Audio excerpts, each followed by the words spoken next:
राम राम हरे हरे, हरे कृष्ण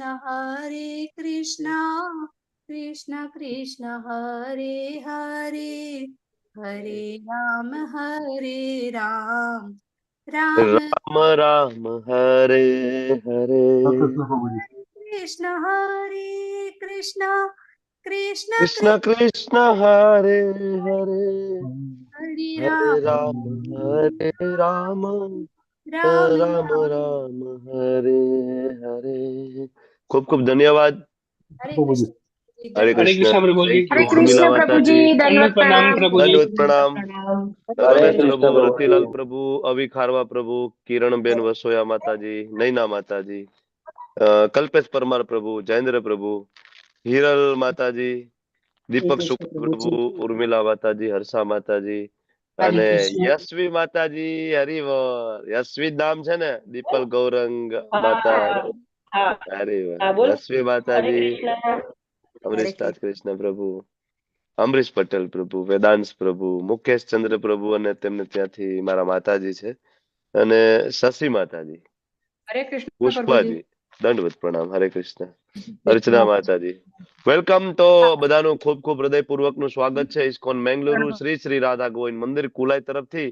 અને આજે આપણે બધા મળી રહ્યા છીએ 43મી બેચ લેવલ 1. પ્રભુજી. હરે કૃષ્ણ. વેલકમ. સ્વાગત છે તમારું બધાનું. તો 43મી બેચ અને આજે ચર્ચા કરવા જઈ રહ્યા છે આપણે 15મા અધ્યાયની. ઘણા બધાનું આ ફેવરિટ અધ્યાય હોય છે 15મો અધ્યાય. અને રેગ્યુલર પઠન ઘણા બધા કરતા હોય છે. 15 ચેપ્ટર 15મો 12મો 18મો આ અધ્યાય એવા છે જેનું રેગ્યુલર પઠન થતું હોય છે. તો એ અધ્યાય આમ તો નાનો અધ્યાય છે પણ ખૂબ ઇન્ટરેસ્ટિંગ છે અને લગભગ આખી ભગવદ ગીતાની અંદર જે બધું છે એ બધું 15મા અધ્યાયના એક એક શ્લોકની અંદર ભગવાને આપ્યું છે. એટલે અધ્યાયનું નામ છે પુરુષોત્તમ યોગ. શરૂઆત કરતા પહેલા આપણા પ્રાણપ્રિય એવા શ્રી શ્રી રાધા ગોવિંદજીના ચરણોમાં ખૂબ જ ભાવપૂર્વક પ્રેમપૂર્વક ની પ્રાર્થનાઓ મંગલાચરણ અર્પણ કરીશું અને પછી આ સેશનની શરૂઆત કરીએ. ઓમ અજ્ઞાનતિમિરાંધસ્ય જ્ઞાનાંજન શલાકયા ચક્ષુરુન્મિલિતમ યેન તસ્मै શ્રી ગુરુવે નમઃ. શ્રી ચૈતન્ય મનોભીષ્ટમ સ્થાપિતમ યેન ભૂતલે સ્વયં રૂપ કદા મહ્યમ દદાતિ સ્વપદાંતિકમ. વંદેહમ શ્રી ગુરો શ્રીયુતાપદકમલમ શ્રી ગુરુન વૈષ્ણવાંશ્ચ. શ્રી રૂપમ સાગ્ર જાતમ સગણ રઘુનાથાન્વિતમ તમ સજીવમ સાદ્વૈતમ સાવધૂતમ પરિજન સહિતમ કૃષ્ણ ચૈતન્ય દેવમ શ્રી રાધા કૃષ્ણ પાદાન સગણ લલિતા શ્રી વિશાખાન્વિતાંશ. હે કૃષ્ણ કરુણા સિંધુ दीनबंधु जगतपते गोपेश गोपिका कांत राधा कांत नमस्तुते. तप्त कांचन गौरांगी श्री राधे वृंदावनेश्वरी वृषभानुसुते देवी प्रणमामि हरि प्रिये. वाञ्छाकल्पतरुभ्यश्च कृपा सिन्धुभ्यैव च पतितानां पावनेभ्यो वैष्णवेभ्यो नमो नमः. नमो विष्णुपादाय कृष्णपृष्ठाय भूतले श्रीमते भक्ति वेदांत स्वामिनिति नामिने. नमस्ते सरस्वती देवी गौरवाणी प्रचारिणे निर्विशेष शून्यवादी पाश्चात देश तारिणे. जय श्री कृष्ण चैतन्य प्रभु नित्यानंद श्री अद्वैत गदाधर श्रीवासादि गौर भक्त वृंद. हरे कृष्ण कृष्ण कृष्ण हरे हरे, हरे राम राम राम हरे हरे. ખૂબ ખૂબ ધન્યવાદ તમારો બધાનો આ સેશનમાં જોડાવા હરે બદલ. કૃષ્ણ ખૂબ પ્રભુજી. Interesting chapter. વેદાંત પ્રભુ હરે કૃષ્ણ. વેલકમ. હરે કૃષ્ણ. વેલકમ. જે હમણાં જોડાયા છે એ બધાનું ખૂબ ખૂબ હૃદયપૂર્વક સ્વાગત છે. વેલકમ. શરૂઆત કરીએ 15મો અધ્યાય પૂર્ણ પુરુષોત્તમ યોગ. ખૂબ ઇન્ટરેસ્ટિંગ ચેપ્ટર. તમે સાઈડમાં જોઈ શકો એક કોર્નરમાં ભગવાન શ્રી કૃષ્ણ નો દ્વારકા પ્રવેશ. શ્રીમદ ભાગવતમ સ્કંદ 1 અને એમાં 11મો અધ્યાય ભગવાનનો દ્વારકા પ્રવેશ. વર્ણન જોરદાર વર્ણન છે. કારણ કે દ્વારકાવાસીઓ વૃંદાવન વાસીઓનું નામ શાસ્ત્રમાં આવે છે. વ્રજવાસીઓ દ્વારકાવાસીઓનું નામ શાસ્ત્રમાં છે. શું કામ? તો કે ભગવાનને પૂર્ણ પુરુષોત્તમ માને છે. પૂર્ણ પુરુષોત્તમ માની અને ભગવાનની સેવામાં રત છે. જયારે ભગવાન હસ્તિનાપુરથી વિદાય લીધી તો લગભગ આખું હસ્તિનાપુર છે એ રડી રહ્યું છે ભગવાનના વિરહમાં. બરાબર, ભાગવતજીમાં વર્ણન છે. અને જેવા ભગવાન દ્વારકામાં પ્રવેશ કરે છે તો દ્વારકાવાસીઓ બધા સાથે કામ પડતા મૂકી અને ભગવાનનું વેલકમ, ભગવાનનું સ્વાગત કરવા માટે ઉભા રહી જાય છે. બરાબર. અને ખરેખર પૂર્ણ પુરુષોત્તમ એ લોકો માનતા હતા, કારણ કે શાસ્ત્રોનું જ્ઞાન હતું. આજે તમે જો સમાજની અંદર બધા પોતપોતાના સંપ્રદાયમાં પોતપોતાના પૂર્ણ પુરુષોત્તમ મૂકીને બેઠા છે. બરાબર. પણ શાસ્ત્ર, સંપૂર્ણ વૈદિક સાહિત્ય જે છે એનો સાર શ્રીમદ ભાગવત મહાપુરાણ. બરાબર. અને બધા જ મહાન આચાર્યો, ઋષિ મુનિઓ એ એક જ સૂરમાં એક જ વસ્તુ આપણને કહી રહ્યા છે, ઇન્ક્લુડિંગ બ્રહ્માજી, શિવજી, બરાબર, જે દેવોના દેવ મહાદેવ, અને પ્રથમ જીવાત્મા કે જેને જ આપણને વેદો જ્યાંથી આપણને મળ્યા, બ્રહ્માજી. બરાબર. બ્રહ્માજીના હૃદયમાં ભગવાને જ્ઞાન આપ્યું અને એ જ્ઞાન બ્રહ્માજી દ્વારા આગળ આવ્યું આપણી પરંપરામાં. એ બ્રહ્માજી પણ એમ કે છે કે ઈશ્વર પરમ કૃષ્ણ સચ્ચિદાનંદ વિગ્રહ અનાદિરાદિર ગોવિંદ સર્વ કારણ કારણમ. બરાબર. સુંદર મજાની સ્તુતિઓ ભગવાનની પ્રસન્નતા માટે સ્વયં બ્રહ્માજીએ લખેલી, જેનું બ્રહ્મ સંહિતા એવું ટાઇટલ છે. બ્રહ્મ સંહિતાનો પહેલો શ્લોક જે છે એમાં બ્રહ્માજી એમ કે છે કે ઈશ્વર પરમ કૃષ્ણ, પરમ ઈશ્વર કોઈ હોય તો કૃષ્ણ. તો બધાએ સમજાવ્યું છે આપણને, પણ છતાં પણ આપણે ડાયવર્ટેડ છીએ. ત્યારે શ્રીલ પ્રભુપાદજી જેવા આચાર્ય, યુગ આચાર્ય આવે અને ફરીથી એ વૈદિક સાહિત્ય જે છે એ આપણને એઝ ઇટ ઇઝ સમજાવે. Bhagavad Gita as it is સમજાવે એ રીતે, જેવી રીતના ભગવાન કૃષ્ણ આપણને કહેવા માંગતા હતા. બરાબર. ઘણા લોકો ભગવદ્ ગીતા વાંચે, કર્મયોગમાં ડૂબી જાય. ઘણા લોકો ભગવદ્ ગીતા વાંચી અને અષ્ટાંગ યોગમાં ડૂબી જાય. ઘણા લોકો ભગવદ્ ગીતા વાંચીને ધ્યાન યોગમાં ડૂબી જાય. ઘણા લોકો ભગવદ્ ગીતા સમજાવે છતાં એના જીવનમાં કોઈ પોતાના જીવનમાં જ પરિવર્તન ના હોય. પોતે બ્રાહ્મ મુહૂર્તમાં ઉઠતા ના હોય, જપ કરતા ના હોય, ભોગ ના લગાડતા હોય. ભગવાનને સમજવા માટે ભગવાન કે છે મનમના ભવ મત ભક્તો મધ્યાજી મામ નમસ્કુરુ. પોતે કોઈ દિવસ મંદિરમાં જઈને ભગવાનને દંડવત પ્રણામ ના કરતા હોય, આવા માણસો ભગવદ્ ગીતા આજકાલ સમજાવી રહ્યા છે, એના ઉપર ભાવાર્થો પણ લખી રહ્યા છે. તો એવી ભગવદ્ ગીતા વાંચવાથી કે એના એવા માણસોના લેક્ચર સાંભળવાથી જીવનમાં કઈ પરિવર્તન આવતું નથી સામેવાળા. શું કામ? કારણ કે પ્રચાર ત્યારે થાય જ્યારે તમારા આચરણમાં હોય. તમારા પોતાનામાં આચરણમાં નથી અને તમે પ્રચાર કરો એનો કોઈ મતલબ નથી. બરાબર. સામેવાળામાં જીવનમાં કોઈ તફાવત નથી આવવાનો. તો અહીંયા શ્રીલ પ્રભુપાદજી જેવા આચાર્ય આવ્યા અને એને આપણને as it is Bhagavad Gita આપી, એક્ઝેક્ટ સંપૂર્ણ વૈદિક સાહિત્ય એવી રીતના પ્રેઝન્ટ આપણી સામે કર્યું કે જે રીતના ભગવાન કહેવા માંગતા હતા. અને એ પ્રભુપાદે આપણને સમજાવ્યું પૂર્ણ પુરુષોત્તમ કોણ છે, ભગવાન એક્ઝેક્ટલી શું કહેવા માંગે છે. તો આજનો સુંદર મજાનો અધ્યાય અને અધ્યાયની શરૂઆત છે એ એકદમ આપણા પાયામાંથી ભગવાન કરી રહ્યા છે. કારણ કે ગયા અધ્યાયમાં આપણે એ જોયું કે સતોગુણી લોકો ઉપર જાય, રજોગુણી લોકો અહીં હરીએ, અને તમોગુણી લોકો નીચલા લોકમાં જાય અથવા તો નરક યોનિઓમાં જાય, મૂઢ યોનિ સુજાય. આ ચર્ચા આપણે કરી. પણ તો આપણને પ્રશ્ન થાય કે તો અમે ક્યાં છીએ એક્ઝેક્ટલી? આપણે છીએ ક્યાં? આપણું ઓરિજિનલ લોકેશન કયું છે? ભગવાનનું ધામ ક્યાં આવેલું છે? મારે જવાનું છે ક્યાં? આ પરફેક્ટ. આમ તો આપણે ગોલોક ચાર્ટ જયારે આપણે ભણ્યા 5મા ચેપ્ટરમાં ત્યારે આપણે આ સમજ્યા છીએ. તમારી પાસે એનો પાયો છે, બેઝ છે. તમને ખ્યાલ છે કે ભાઈ એક બ્રહ્માંડ છે, એમાં 14 લોક છે, સૌથી ઉપરનું લોક બ્રહ્માજીનું છે. તમારી પાસે આ પાયો છે. કારણ કે મેં તમને બહુ સમય પહેલા 5મા ચેપ્ટરમાં જ આ વસ્તુ તમને ક્લિયર સમજાવી છે. બરાબર. લગભગ અડધી કલાક ઉપર આપણે સેશન લીધું હતું ખાલી ગોલોક ચાર્ટ સમજવા માટે. તો તમને ખ્યાલ છે કે સૌથી ઉપરનું લોક બ્રહ્માજીનું, એની નીચે નીચે નીચે લોક આવે તો આપણે 7મા લોકમાં આપણે બરાબર આપણે બધા છીએ. એની નીચે પણ બીજા છે, તલાતલ, રસાતલ, પાતાલ. બરાબર. આ બધા લોક છે. એની નીચે 28 પ્રકારના નર્ક પણ છે. તો ભગવાન પણ 15મા અધ્યાયમાં એકદમ બેઝમાં જઈ અને અર્જુનને કહે છે, ઉદાહરણ આપીને, મતલબ એક એક્ઝામ્પલ આપીને સમજાવે છે. શ્રી ભગવાન ઉવાચ ઊર્ધ્વમૂલ અધ શાખમ અશ્વત્થમ પ્રાહુરવ્યયમ છંદાંસી યસ્ય પર્ણાની યસ્તમ વેદ સવેદવિદ. પૂર્ણ પુરુષોત્તમ ભગવાન બોલ્યા. કેમ કહેવાય છે કે શાશ્વત અશ્વત નું વૃક્ષ છે વડનું, જેના મૂળ ઉપરની તરફ, શાખા નીચેની તરફ, પાંદડા વેદ મંત્રો, અને આને કોઈ જાણે તો વેદોનું જ્ઞાતા. આવું વૃક્ષ આપણે કોઈ દી જોયું હોય કે જેના મૂળ ઉપર હોય અને પાંદડા નીચે હોય? ભૌતિક જગતમાં રિયલીમાં આવું કોઈ વૃક્ષ જોવા મળે ખરું? એનીબડી? કોઈ આવું ઊંધું ઊંધું ઝાડું ક્યાંય જોયું છે કે જેમાં મૂળ ઉપર? હરે પાણીમાં કૃષ્ણ વડલાનું ઝાડ, ના, એનું? પ્રતિબિંબ. વડ હા, પણ વડમાં થળ નીચે ને પાંદડા તો ઉપર જ હોય ને. એ નદી કે પાણીમાં તળાવમાં પ્રતિબિંબ પ્રતિબિંબ પડે ને વડવાય. પ્રતિબિંબ પડે. તો ઊંધું દેખાય હંમેશા, બે અથવા કોઈ ઊંધું રીતના લટકું હોય. બે રીતના ઊંધું વૃક્ષ તમને દેખાય, બરાબર, આ જગતની અંદર. એક તો તમે ઊંધા લટકાઈ જાવ વૃક્ષમાં, બરાબર, તો તમને બધું ઊંધું દેખાય. અને બીજું, તળાવની અંદર દેખાય પ્રભુજી. શાંત સરોવર હોય, શાંત તળાવના કિનારે તમે ઊભા હોય તો સામેનું વૃક્ષ છે તમને ઊંધું દેખાય, કે જેમાં થડ ઉપર હોય, એના મૂળ ઉપરની સાઈડમાં હોય, અને એનું જે વિકાસ છે એ નીચેની સાઈડમાં ઊંધી દિશામાં થતો હોય. આવું આપણને જોવા મળે, બરાબર, આ જગતની અંદર.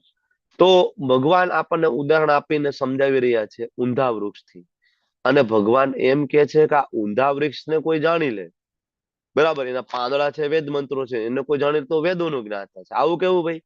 બધું ઊંધું ઊંધું ઊંધું ઊંધું. ચેપ્ટરની શરૂઆત જ ઊંધા વૃક્ષથી, અને એને જાણી લે તો કોઈ વેદોનો જ્ઞાન.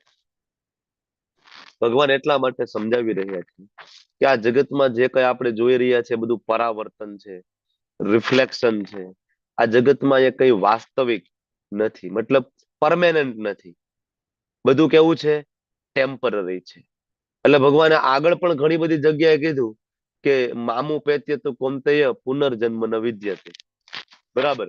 જયારે 8મા અધ્યાયમાં અર્જુન સાથે ભગવાનની ચર્ચાઓ થઈ, અને ભગવાન વાત કરી રહ્યા હતા કે અર્જુન, આ લોકની અંદર બધી જ જગ્યાએ માથાકૂટ રહેવાની, જન્મ મૃત્યુ જરા વ્યાધિ સર્જન પ્રલય, બરાબર, વારંવાર સર્જન થશે, નાશ થશે, આ તો ચાલુ જ રહેવાનું. તો સ્વાભાવિક છે કે આપણને એમ થાય તો સારા એવા યજ્ઞ કરશું, દાન કરશું, તપ કરશું, ને ખૂબ પુણ્ય કમાઈ આપણે સ્વર્ગ લોકમાં જતા રહીશું, બરાબર. ભગવાને કીધું છે ને કે ભાઈ સ્વર્ગમાં જઈ શકાય એમ છે. તો કોકને એમ થાય સ્વર્ગમાં જાય તો ન્યા તો આ માથાકૂટ નહીં હોય. તો ભગવાને એ 8મા અધ્યાયમાં એની ક્લેરિટી આપી. શું? કોઈને શ્લોક યાદ છે? એનીબડી? યાદ રહ્યો 8મા અધ્યાયનો કયો શ્લોક છે કે જેમાં ભગવાન એવું કહે છે કે ઉપરના લોકથી નીચેના લોકમાં બધી જગ્યાએ આ પ્રોબ્લેમ છે, બ્રહ્માજી થી લઈને? યાદ આવ્યું કોઈને? પુણ્ય વાળો પ્રભુ. નહીં? આ આ બ્રહ્મ ભુવના લોક.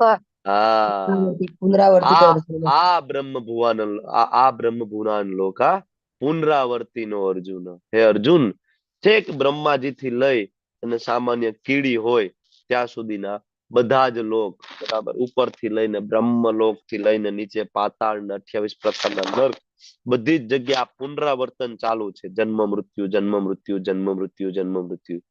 પણ જો આમાંથી બહાર નીકળવું અર્જુન, તો એક જ રસ્તો છે, મામુ પેત્ય તું કોંતેય, જે મારી શરણમાં આવી જાય છે, પુનર્જન્મ ન વિદ્યતે. તો આ પરાવર્તન છે. આપણે જે જગતમાં રહીએ છીએ પરાવર્તન છે. આપણને એવું લાગે શાશ્વત છે, મારું મારું મારું મારું આપણે કરીએ, બરાબર, પણ આ, બરાબર, કેવું છે?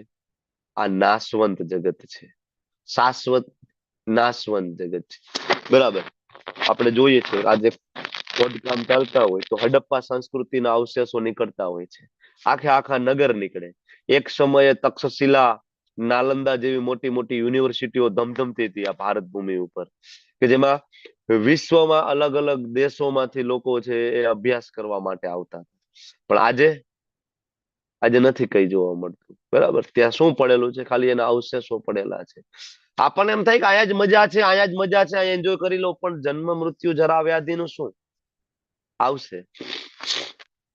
જગતમાં ગમે એટલી મોટી ખ્યાતિ મેળવી લઈએ, ખૂબ પૈસા રૂપિયા ધન સંપત્તિ મેળવી લ્યો, તો પણ આ સુખનો અનુભવ નથી થતો. તમે લોકોએ લતા મંગેશકરનું નામ સાંભળ્યું હશે ને? લગભગ એવો કોઈ ન હોય ભારતીય કે જેને લતા મંગેશકરનું નામ ના સાંભળ્યું હોય. બરાબર. હમણાં લતા મંગેશકરજી નું શરીર છૂટ્યું, તમને બધાને ખ્યાલ હશે. તો એમનું ઇન્ટરવ્યુ થયું હતું બિફોર ડેથ, ઘણા સમય પહેલા એક ઇન્ટરવ્યુ. તો લતા મંગેશકર સાથે એક પ્રેસ રિપોર્ટર વાત કરતા હતા અને વાત એમની સાથે ચર્ચા હતી કે તમે તો આખી જિંદગીમાં તમને કેટલી બધી ખ્યાતિ મળી કે લગભગ ભારતના દરેક દેશમાં, ભારતના દરેક રાજ્યના દરેક સિટીઓમાં તમારા ફેન ફોલોવિંગ હોય, તમને ઓળખે. ઇવન વિશ્વમાં ગમે ત્યાં જાવ તો લતા મંગેશકરના નામનો ડંકો વાગે. બરાબર, ભારતના કોયલ કહી શકાય એવા એનું મધુર અવાજ. બરાબર, જયારે છેલ્લે છેલ્લે પણ એને સોંગ આપ્યા તો પણ એવું લાગે કોઈ 16 વર્ષની બરાબર દીકરી કોઈ કન્યા ગીત ગાતી હોય, એવો સુંદર એનો અવાજ. બરાબર, કોકિલ કંઠી. બરાબર, અને ઓબ્વિયસલી રૂપિયા પૈસા ધન સંપત્તિ તો હોવાના જ, કારણ કે આટલું બધું જે કઈ સોંગ્સ એમને આપ્યા. પ્રેસ રિપોર્ટર કે છે કે હવે તમને બીજો જન્મ મળે તો તમે શું માંગો? લતા મંગેશકર ને પૂછે છે. શું એને કહ્યું ખબર છે? બીજો જન્મ મળે, બીજું જે કાંઈ મળવું હોય તે મળે, પણ ફરીથી લતા મંગેશકર નથી બનવું. ફરીથી મારે આ લતા મંગેશકર નથી બનવું. ફરીથી મારે આ વૈભવ નથી જોઈતો. ફરીથી મારે આ ખ્યાતિ નથી જોઈતી. વાય? એમાં પણ સુખ નથી. માણસો સુખ શોધી રહ્યા છે સવારથી લઈને રાત સુધી. સુખ પ્રાપ્ત નથી થતું. સુખની શોધમાં અલ્ટિમેટલી મરી જાય. આપણે કેટલા બધા ઉદાહરણ લઈએ છીએ, માઇકલ જેક્સન થી લઈને એમેઝોનના માલિક થી લઈ અને બિલ ગેટ્સ થી લઈને. માણસો ખૂબ રૂપિયા પૈસા કમાઈને સુખની શોધમાં છેલ્લે પછી દાન કરવા માંડે કે ના ના, દાન કરીને કંઈક સુખ મળશે, પણ આનંદ પ્રાપ્ત નથી થતો. ખરો આનંદ પ્રાપ્ત કરવો હોય તો ભગવાન શ્રી કૃષ્ણ સામે નામ જપ કરો, કીર્તન કરો, નૃત્ય કરો. એ આનંદ છે, એ અબજો રૂપિયા દેવા છતાં એ આનંદ પ્રાપ્ત થતો નથી. માણસોને ખબર નથી. જેમ જેમ બરાબર શુદ્ધ ભક્તોના કોન્ટેક્ટમાં આવે ત્યારે તમને ખબર પડે. તમારામાંથી કેટલાય બધા આનંદનો અનુભવ કર્યો હશે ને. બરાબર, મંદિરમાં જાય, હમણાં આપણે લોકો ગયા હતા અમદાવાદ ટેમ્પલમાં, બધા સુંદર કીર્તન કરતા. બરાબર, તો આપણને એમ થાય કે અહીંયા જ મજા છે, પણ આ જગત દુઃખાલયમ અશાશ્વતમ. સરસ મજાનું બીજું ઉદાહરણ અહીં મૂક્યું છે કે બે ટેકરી છે, સામેની સાઈડમાં ઘર છે, વચ્ચે નાનો એવો પુલ છે. પુલ ઉપર ઉભું રહેવું બહુ સારું લાગે આપણને. સરસ મજાના દ્રશ્યો દેખાય આપણને નીચે. બરાબર, સરસ મજાની સીન સિનરી, ગ્રીનરી, પહાડો, સુંદર મજાનો પવન આવતો, આપણને મજા આવે ત્યાં. પણ અચાનક જ જયારે વાતાવરણમાં પલટો થાય તો ટાઢ પડે, તડકો પડે, વાવાઝોડું આવે તો ત્યાંથી પડી જવાનો ભય છે કે નહીં? એમ આ મનુષ્ય જીવન છે એ બ્રિજ છે, પુલ છે. મેં આની પહેલા તમને કહ્યું હતું કે બ્રહ્માજીએ 84 લાખ યોનિઓનું સર્જન કર્યું. એકમાત્ર મનુષ્ય યોનિ એવી છે જેમાં તમે ભક્તિ કરી અને આ બ્રહ્માંડની બહાર નીકળીને વૈકુંઠમાં પહોંચી શકો. એ એકમાત્ર આ જ યોનિ છે. આના ઉપરની કે આના નીચેની એક પણ યોનિમાં આ વસ્તુ પોસિબલ નથી. આના ઉદાહરણો શાસ્ત્રોની અંદર ભરી ભરીને આપેલા છે કે દેવતાઓ બરાબર ભાગવતમ માટે અમૃત આપી રહ્યા છે. બરાબર, બ્રહ્માજી ભાગવત સાંભળવા માટે વારંવાર પૃથ્વી ઉપર આવી રહ્યા છે. બરાબર, બ્રહ્માજી પણ જીવ બનવાની કામના કરી રહ્યા છે. મને મતલબ જીવ તો છે, પણ પૃથ્વી ઉપર મને એક વખત બરાબર તમારો ભક્ત બનાવો, આવી કામના કરી રહ્યા છે. તો મનુષ્ય જન્મ ઇટ્સ અ બ્રિજ. આપણે બધા પુલ ઉપર ઉભા છીએ. હવે મજા તો આવે જીવન જીવવાની, આજુબાજુનું એવું માયાદેવીનું એવું આમ ઝાકળ જમાટ અત્યારે ચાલી રહ્યો છે ને કે અત્યારે કળિયુગમાં માયાથી બચવું બહુ અઘરું છે. તમે જો નાના સિટીમાં તો બહુ વાંધો નથી, પણ મોટા સિટીમાં, મેગા સિટીમાં, મુંબઈમાં, બેંગ્લોરમાં બરાબર તમે જાઓ, માયાદેવીનું એવું સરસ આમ બધું પાથરેલું છે ને કે એમાં બચવું બહુ અઘરું છે. સારી સારી હોટલો, બરાબર, એવું એવું બધું ગેમિંગ, વ્યભિચાર, આ પછી આલ્કોહોલ, એટલું બધું આમ ઇઝીલી અવેલેબલ છે કે એમાંથી નીકળવું બહુ અઘરું. મજા આવે આપણને, પણ આ બ્રિજ છે ને તૂટી જશે એક સમયે. આ શરીર છૂટી જશે, નીચે ખાઈમાં પડીશું, નરકની યોનિમાં જઈશું. જેમ આપણે ગઈકાલે વાત કરી હતી કે તમો ગુણમાં જીવીશું તો નરકની યોનિ પ્રાપ્ત થશે, આપણને એમાંથી કોઈ બચાવી શકવાનું નથી. તો બેટર ઓપ્શન એ છે કે અહીંથી આપણે ચાલીને સામેની ઝૂંપડીમાં જતું રહેવું, સામેના મકાનમાં જતું રહેવું. બેટર ઓપ્શન એ છે કે આ મનુષ્ય જીવનનો ઉપયોગ કરી, જેમ પ્રહલાદ મહારાજ છે ભાગવતમ ની અંદર કે છે, દુર્લભમ માનુષમ દેવમ, કે આ મનુષ્ય દેહ છે કેવો છે? દુર્લભ છે. કેવો દુર્લભ છે એની મેં તમને વાત એક ઉપનિષદમાં આપેલો એક રેફરન્સ દ્વારા મેં તમને આપી હતી, તમને લોકોને યાદ હોય તો. સમુદ્રની અંદર તરતું હંસ અને એક બાજુ તરતું લાકડું. આ ઉદાહરણથી મેં તમને સમજાવ્યું હતું કે મનુષ્ય દેહ કેટલો બધો અમૂલ્ય છે. બરાબર. તો આ મનુષ્ય દેહનો ઉપયોગ આપણે કરી અને ધામમાં જવા માટેનો પ્રયત્ન કરવો જોઈએ. આગળ બીજા શ્લોકની અંદર ભગવાન આપણને સમજાવે છે કે આ વૃક્ષની શાખાઓ ઉપર તથા નીચે પ્રસરેલી છે. કેવી છે? ઉપર અને નીચે બે જગ્યાએ. પ્રકૃતિના 3 ગુણો દ્વારા પોષણ પામે છે. ગઈકાલે વાત થઈ હતી. ભગવાન કેવા એવું માગે છે કે આ ભૌતિક જગત નામનું જે વૃક્ષ છે એનું મૂળ ઉપરની સાઈડમાં, એટલે કે બ્રહ્માજી. મૂળ ક્યાં છે? ઉપરની સાઈડમાં બ્રહ્માજી. ત્યાંથી બીજા નીચે બધા લોકો આવ્યા એટલે ઊંધું વૃક્ષ બન્યું કે મૂળ ઉપર અને બાકીના લોક ત્યાંથી નીચે ઉતર્યા. ધીમે ધીમે સ્વર્ગ લોક આવ્યું, આપણું લોક આવ્યું. આમ કરીને એક વૃક્ષનો નીચે ફેલાવો થતો જાય છે. બરાબર. તો ભગવાન એમ કે છે કે આની શાખા ઉપર પણ છે બ્રહ્મલોક સુધી, અને આની શાખા નીચે પણ છે. અને આ વૃક્ષ છે ધીમે ધીમે ધીમે ઘટાટોપ થતું જ જાય છે, વધતું જ જાય છે. અને આનું પોષણ ક્યાંથી થાય? તો કે પ્રકૃતિના 3 ગુણો. કોઈ વ્યક્તિ સત્વ ગુણમાં જીવે તો ઉપર જાય. બરાબર. અને ત્યાં પુણ્ય કર્મ પૂરા થાય. મનુષ્ય જન્મમાં આવે ત્યાં તમો ગુણમાં જીવે તો નીચે જાય. તો તમે લોકો ક્યારેક હોસ્પિટલે ગયા હોય અને કોઈ હાર્ટનું પેશન્ટને લઈને ગયા હોય તો ડોક્ટર પેલું કામ કરે કાર્ડિયોગ્રામ કાઢવાનું, ECG, ઇલેક્ટ્રોકાર્ડિયોગ્રામ. બરાબર. તમે જોયો હશે તો એમાં આ રીતના આમ હોય, ઝિગઝેગ, ઉપર નીચે, નીચે ઉપર, વચ્ચે બ્રેક કરી ઉપર નીચે, આમ. બરાબર. ઉપર નીચે સતત. એમ આપણે બધા શું કરી રહ્યા છે? ઉપર નીચે, ક્યારેક સ્વર્ગમાં, ક્યારેક અહીંયા, ક્યારેક નર્કમાં. આ સતત આપણું ચાલુ છે. અનંત જન્મો, આપણે કેવાય કરોડો ખરબો જન્મથી આપણે આ પ્રોસેસમાં જ છીએ. એટલે ભગવાન કહે છે કે પ્રકૃતિના 3 ગુણો આને પોષણ આપે છે કે તમારો અલગ અલગ જન્મ થાય. અને આની જે ડાળખીઓ છે વૃક્ષની, ઇન્દ્રિયોના વિષયો છે, જે આપણે ભોગવવાની મજા કરીએ. મૂળ નીચે પણ જાય અને માનવ સમાજના સકામ કર્મોથી બંધાઈ જાય. વડનું વૃક્ષ તમે જોયું હશે. વડનું વૃક્ષ છે નીચેથી ઉગે અને એની જે મેન જે એનું થડ માંથી શાખાઓ ફૂટે, શાખામાં બીજી વળવાય અને વળવાય પાછી નીચે જાય અને એ જેવી જમીનને અડે વળવાય એટલે ત્યાં એ ફરીથી રોપિત થઈ જાય. બરાબર. અને એ જે વળવાય છે પાછું થળનું રૂપ ધારણ કરી લે અને એના જે વળવાયના મૂળમાંથી બીજું થળ ઉત્પન્ન થાય. બરાબર. આ પ્રોસેસ ચાલુ રહે. હવે આવું થતા થતા એક સમયે તમને ખબર ના પડે કે આમાં ઓરિજિનલ આનું થડ કયું. એવું એક વૃક્ષ આપણે સુરતની નજીક ભરૂચમાં તમે જાઓ તો ત્યાં કબીરવડ છે. બરાબર. કબીરવડ તમે જાઓ તો તમને ખબર પડે કે આનું ઓરિજિનલ થડ કયું, તમે શોધી જ ના શકો. આપણને ખબર નથી કે આપણું ઓરિજિનલ થડ કયું, ઓરિજિનલ મૂળ કયું, આપણને ખબર જ નથી. આપણે ઉપર નીચે ચાલી જ રહીએ છીએ. ઓરિજિનલ મૂળ આપણે શોધવાનું છે અને આપણે આપણા ધામમાં જતું રહેવાનું છે. આપણને એમ થાય કે અહીંયા સેટ થઈ જવું છે, બધાને સેટ થઈ જવું. જો મા બાપ એના છોકરાઓને સેટ કરવામાં લાગેલા છે. સેટ થઈ જશે. 60 વર્ષ, 70 વર્ષ, 80 વર્ષ સુધી મા બાપને એમ થાય કે હું દીકરાને સેટ કરી દઉં, દીકરાને એમ થાય કે હું મારા દીકરાને સેટ કરી દઉં. પણ ભાઈ આ જગતમાં અહીંયા કોઈ સેટ થવાનું નથી. અહીંયા કોઈ સેટ કારણ કે આ સેટ થવાની જગ્યા નથી. બરાબર ને? ભજનમાં નથી કહેતા તારે રહેવું ભાડાના મકાનમાં. આ મકાન જ ભાડાનું. આપણે સેટ થવાની વાત કરી. તમે લોકો ટ્રેનમાં મુસાફરી કરી હશે ને? ટ્રેનમાં, બસમાં મુસાફરી કરી હશે. તમે લોકો બસમાં બેઠા હોય, તમારે ધારો કે રાજકોટ થી અમદાવાદ જવું હોય, બસમાં બેઠા અને અંદર બેસીને તમે જોયું કે આની સીટ ફાટેલી છે, સીટ બરાબર નથી, ગંદી છે. તો તમે એવું કર્યું કે ના ભાઈ ચાલો અંદર બેઠા છીએ સીધા અત્યારે ઓલાને બોલાવીએ, રેક્ઝિન વાળાને, પેલા સીટ મઢાવી દેવાની કમ્પ્લીટ. કારણ કે મારે અમદાવાદ જવું છે, સીટ મઢાવીને કમ્પ્લીટ કરી નાખું. અને ગંદી છે તો પેલા આને સર્વિસમાં લઈ જાવ, બસને પેલા ધોવડાવી નાખું, ક્લીન કરાવીને. આવું તમે કોઈ દી કર્યું છે કોઈ? એનીબડી?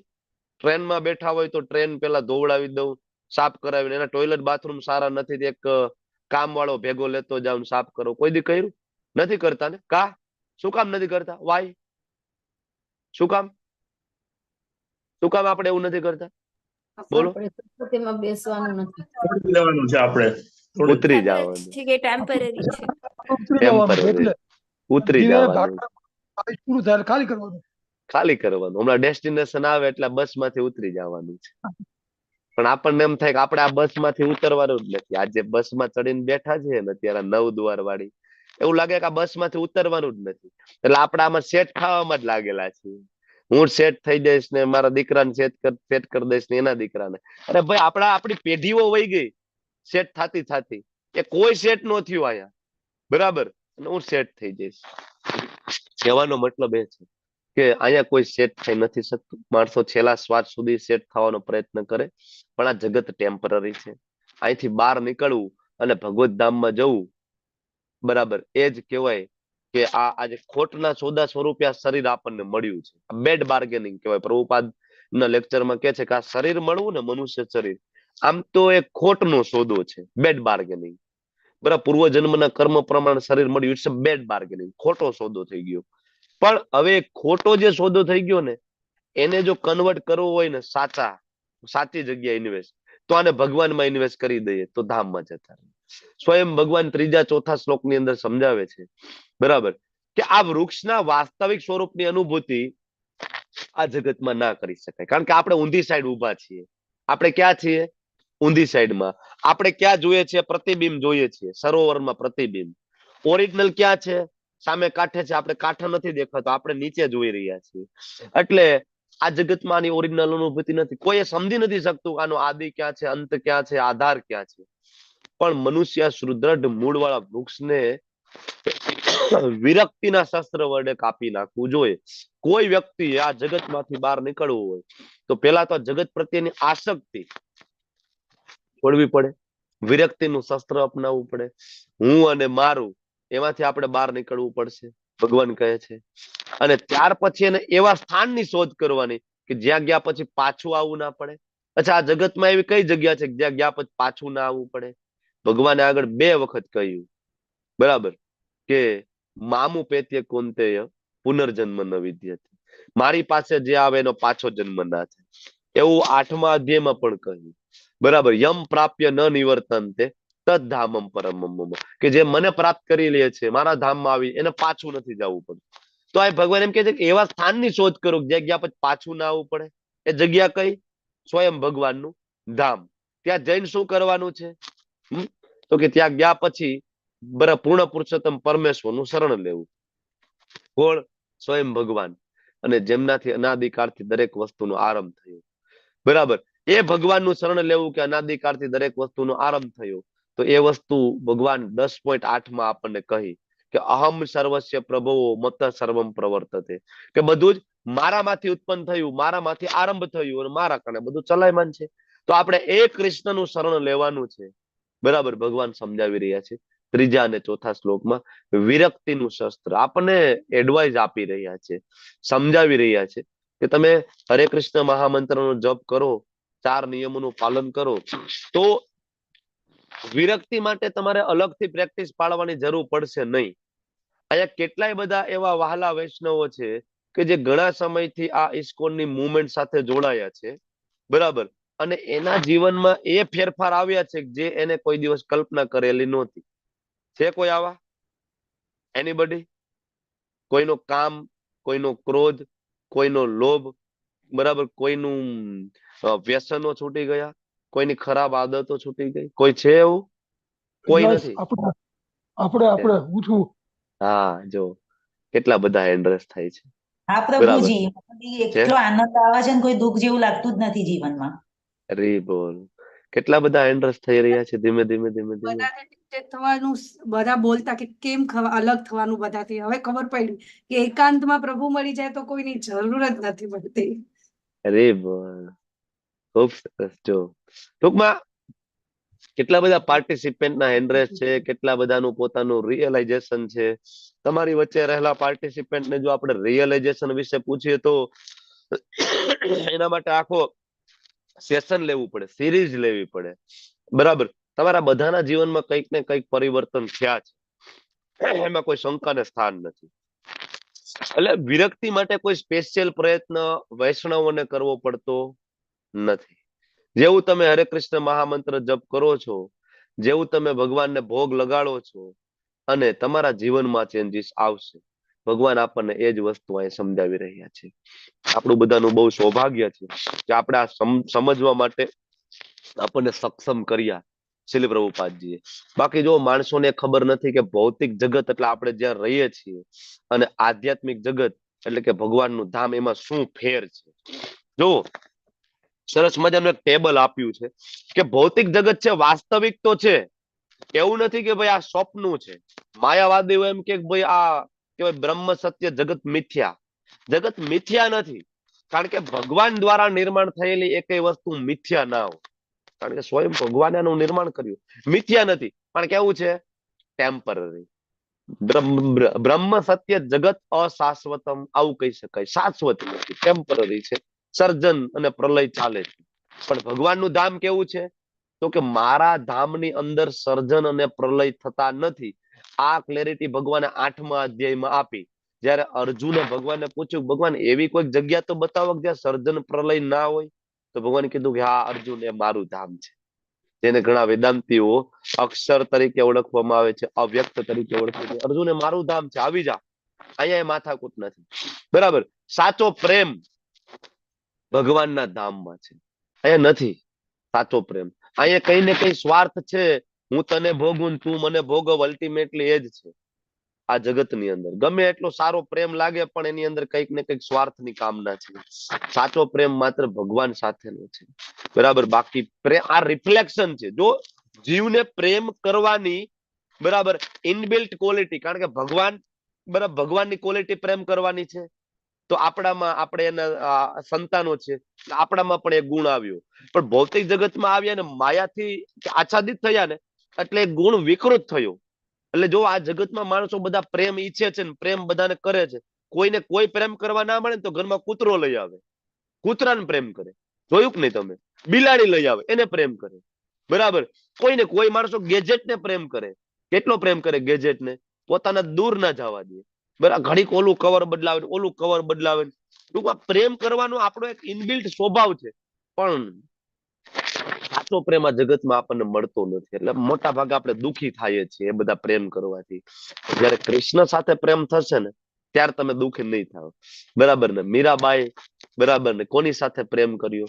તો કે મારો તો ગિરધર ગોપાલ, બીજું કોઈ નહીં. આપણું કન્ફર્મ છે કે મીરાબાઈ કે બરાબર. એના દાદીમાં એ સરસ મજાની એને ભેટ આપી હતી મીરાબાઈને, નાના એવા ગિરધર ગોપાલ. તો એક દિવસ મીરાબાઈ અને દાદીમાં ને બધા ગયા અને કોઈકના લગ્ન નો વરઘોડો જતો હતો. મીરાબાઈ નાના એવા ઉભા હતા, હાથમાં એના ગિરધર ગોપાલ લઈને. બરાબર. તો એમના દુલ્હા હતા, જે ઓલી કન્યા હતા એના. તો મીરાબાઈ કે મારો દુલ્હો આવી રીતે ક્યારે આવશે દાદી?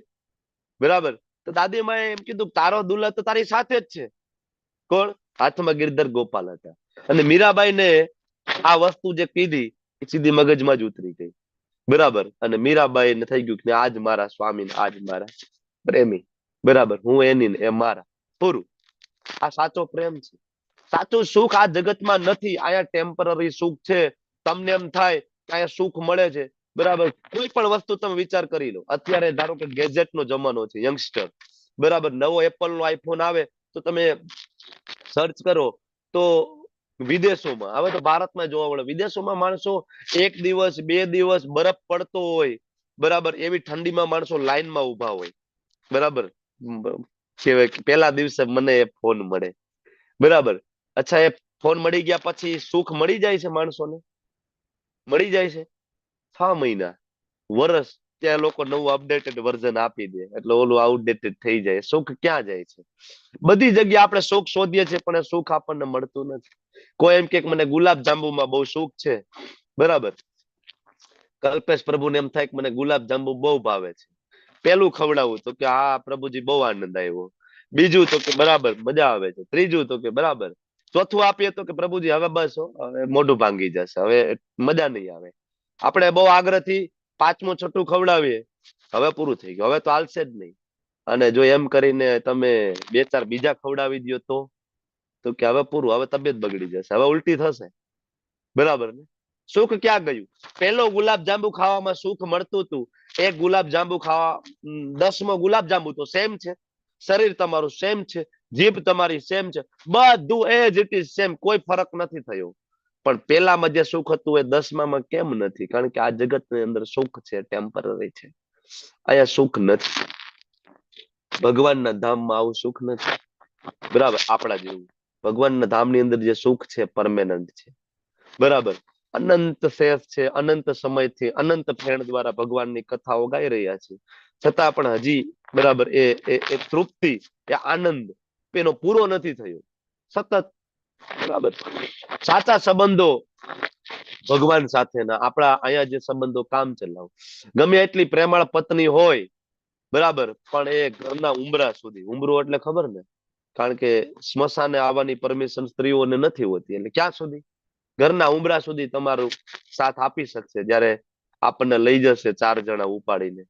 ગમે એટલો તમને ધનમાં મોહ હશે, પણ ધન તમારું તિજોરીમાં પડ્યું રહેશે, તમારી સાથે નહીં આવે. ગમે એટલો વાળસોયો દીકરો હશે, અથવા તમે પેલા જતા રહ્યા છો ને તમારા પિતાજી હયાત હશે, ગમે એટલા પ્રેમાળ પિતા હશે, ડગલે ને પગલે સાથ દીધો એવા મિત્રો હશે, પણ એ બધા બહુમાં બહુ તો તમારા સ્મશાનના ખાટલા સુધી, સ્મશાનના ખાટલા ઉપર સુવડાવી અને બધા દૂર જતા રહેશે. નીચે આગ ચાપી દેશે ને, કોઈ બાજુમાં આવશે નહીં. બરાબર, ક્યાં ગયા સંબંધો? ક્યાં ગયા? બરાબર ને, વેર. અહીંયા સાચા સંબંધો પછી. પણ માત્ર કૃષ્ણ એવા છે, ઉપનિષદોમાં પણ લખે છે કે કૃષ્ણ એટલા બધા પ્રેમાળ છે, બરાબર, કે જીવ છે પાપ કર્મ કરીને તમો ગુણમાં જીવીને નરકની યોનિમાં જાય, અને જીવ છે ઇવન મળનો કીડો પણ બને, મળનો કીડો, એકદમ તુચ્છ જીવન હોય ને, ડુક્કર બને જીવ, કદાચ ડુક્કર, બરાબર, તો કૃષ્ણ એની અંદર પ્રવેશ કરીને સાથે રહે, એની સાથે એને ચેતના પૂરી પાડે. કૃષ્ણ એની સાથે રહીએ. નરકની યોનિઓ બરાબર, એવી નરકની યોનિ જેવું શરીર પ્રાપ્ત થયું હોય તો પણ કૃષ્ણ સાથે રહે. આને કહેવાય સાચા સંબંધ. આ જગતમાં માત્ર ઉદાસી છે. અહીં કઈ ને કઈ સતત ચાલી રહ્યું છે. કોરોના, પેલી લહેર, બીજી લહેર, ત્રીજી લહેર, શેર માર્કેટ ગબડી જાય, કેટલા બધાના હાર્ટ એટેક આવી જાય, બરાબર, કાંઈ ના થાય તો હેલ્થ બગડી જાય, કઈ ને કઈ અહીંયા ઉદાસી ચાલે છે. બરાબર, ઘણા બધાને એમ થાય રિટાયરમેન્ટ થઈશું, રિટાયરમેન્ટ લઈશું પછી ખુશ રહીશું. કેટલા અહીંયા બધા મારા એવા કૃષ્ણ ભક્તિમાં આવી ગયા ને નથી વાંધો, પણ તમારી આજુબાજુમાં નજર કરો કે કેટલા એવા માણસો છે જે ખરેખર રિટાયરમેન્ટમાં ખુશ છે. કેટલા? ઘણા બધા એવા છે કે મારા દીકરાને સેટ કરી દઉં, બરાબર, દીકરાના લગ્ન થાય, બરાબર, વહુ ઘરે આવે અને પછી વહુ એમ કે પપ્પા તમારી સાથે ફાવતું નથી, બરાબર, તમે જુદા ને અમે જુદા. જોવા મળે ને, માઇક્રો ફેમિલી ધીમે ધીમે થતું જાય છે ભારતની અંદર પણ. પતિ પત્ની જુદા રહેતા હોય અને મા બાપ ગામડે રહેતા હોય. અમારું તો જસદણ છે, કઈ બહુ મોટું સિટી નથી, આજુબાજુમાં પ્રચાર કરવા જાય તમે જોતા હોય એવા એવા ગામડા છે આજુબાજુમાં, કે ગામડામાં તમે જાઓ તો કોઈ યુવા વર્ગ જ નથી, માત્ર મા બાપ જ રહે છે. તમે પૂછો તો કે ક્યાં? અમારા દીકરા સુરત રહે છે, અમારા દીકરા મુંબઈ રહે છે, અને મા બાપ એવા હવાતિયા મારતા હોય, તમે જો એવા ખુશ, ખોટા ખુશ થતા હોય, અમારો દીકરો ત્યાં તો આમ કરે છે ને તેમ કરે છે, પણ તમે શું કરો છો? બરાબર ને? તમારો દીકરો એટલો જ જો સુખી હોય, કેમ તમને સાથે નથી રાખતો? તો તમે કેમ નથી જતા? બરાબર, તો રિટાયરમેન્ટમાં આજે કોઈ ખુશ નથી. રિટાયરમેન્ટમાં એ જ લોકો ખુશ છે કે જે કૃષ્ણ ભાવના મૃતમાં છે, જે પ્રચાર કરે છે, બુક ડિસ્ટ્રીબ્યુશન, એની પાસે સમય છે જ નહીં. 4 વાસ્તવિક સમસ્યાઓ ભગવાનના ધામમાં ગેરહાજર અને અહીંયા હાજર છે. કઈ? જન્મ મૃત્યુ જરા વ્યાધિ. જન્મ મૃત્યુ જરા વ્યાધિ ગોલોક વૃંદાવન ધામમાં વૈકુંઠમાં નથી, બાકી બ્રહ્માજીને મરવું પડે છે. આ જગતમાં બ્રહ્માથી મોટો કોઈ જીવ છે નહીં. બ્રહ્માજીને મરવું પડે, બ્રહ્માજીનું આયુષ્ય પણ વધે અને એનું આયુષ્ય પણ એક સમયે ક્ષીણ થાય. તો જન્મ મૃત્યુ જરા વ્યાધિ બ્રહ્મલોક થી લઈને નીચે નરક લોક સુધી બધે જ છે, પણ ત્યાં નથી. આ સમજવાનું છે આપણે. આપણે આ અધ્યાય એટલા માટે ભણી રહ્યા છીએ કે આપણે આ જગતમાં રહેવું નથી. ભગવાન એમ કે છે કે વિરક્તિનું શસ્ત્ર તમે ઉપયોગ કરો અને તમે તમારા મૂળને ઓળખો અને તમે ફરીથી ઓરિજિનલ એડ્રેસ ઉપર આવી જાઓ. બરાબર, સાચું સંગઠન કયું છે એને ઓળખો, સાચો સંબંધ કયો છે ઓળખો.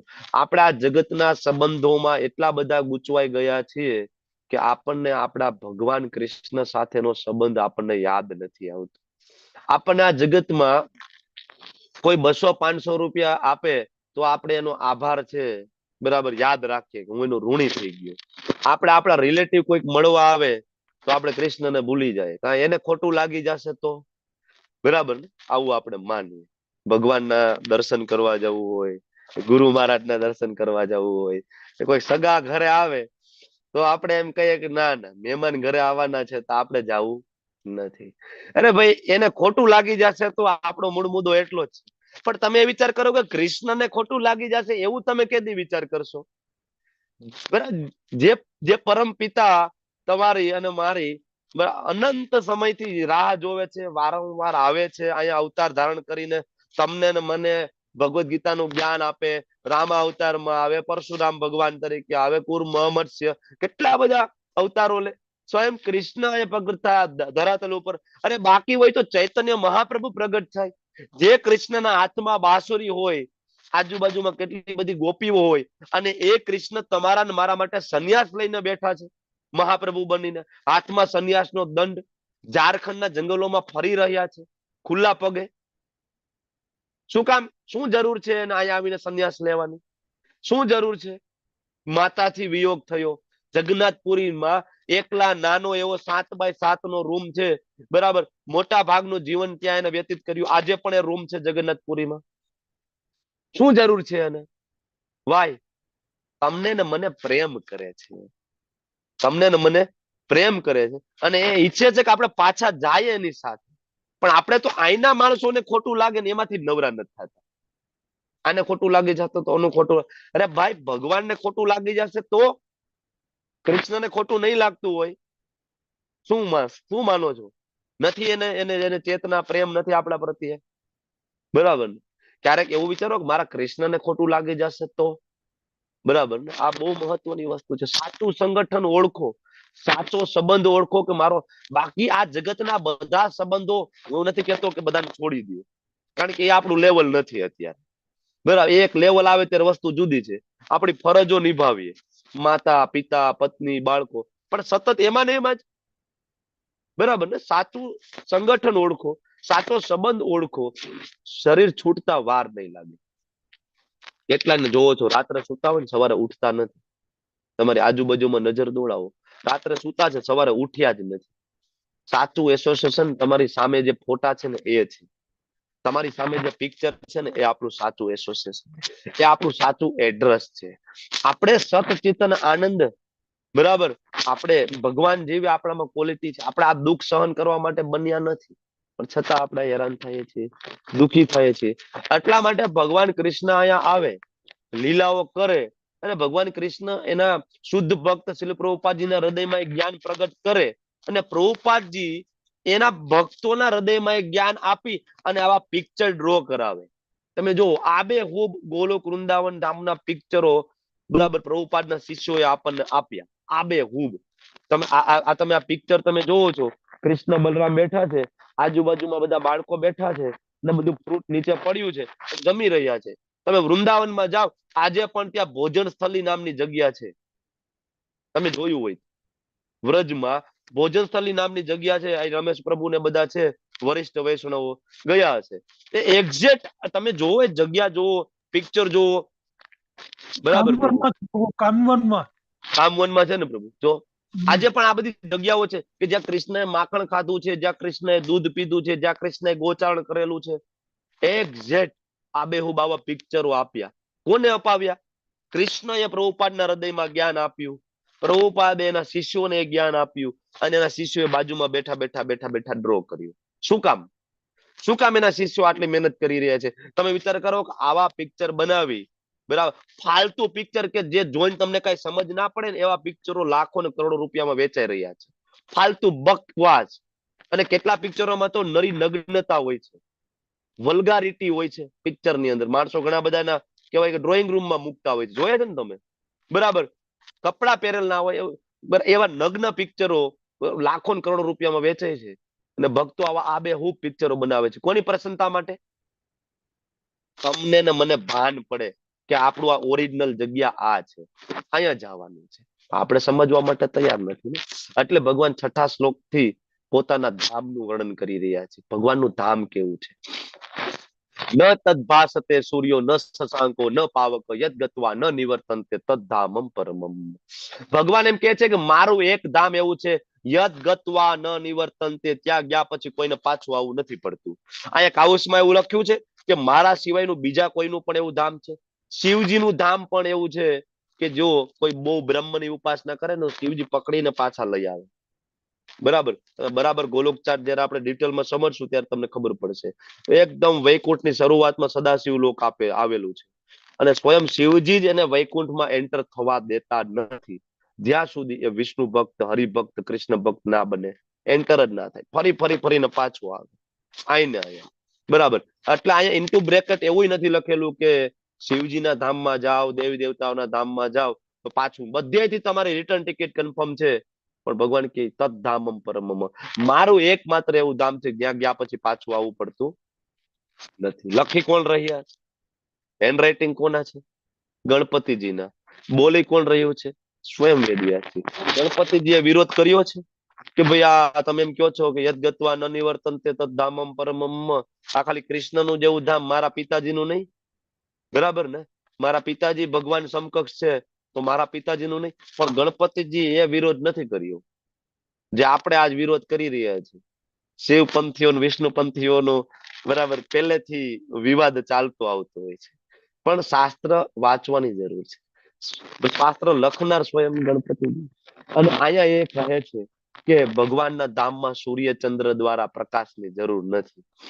આ જગતમાં જરૂર છે. દરેક બ્રહ્માંડનો સૂર્ય જુદો જુદો છે.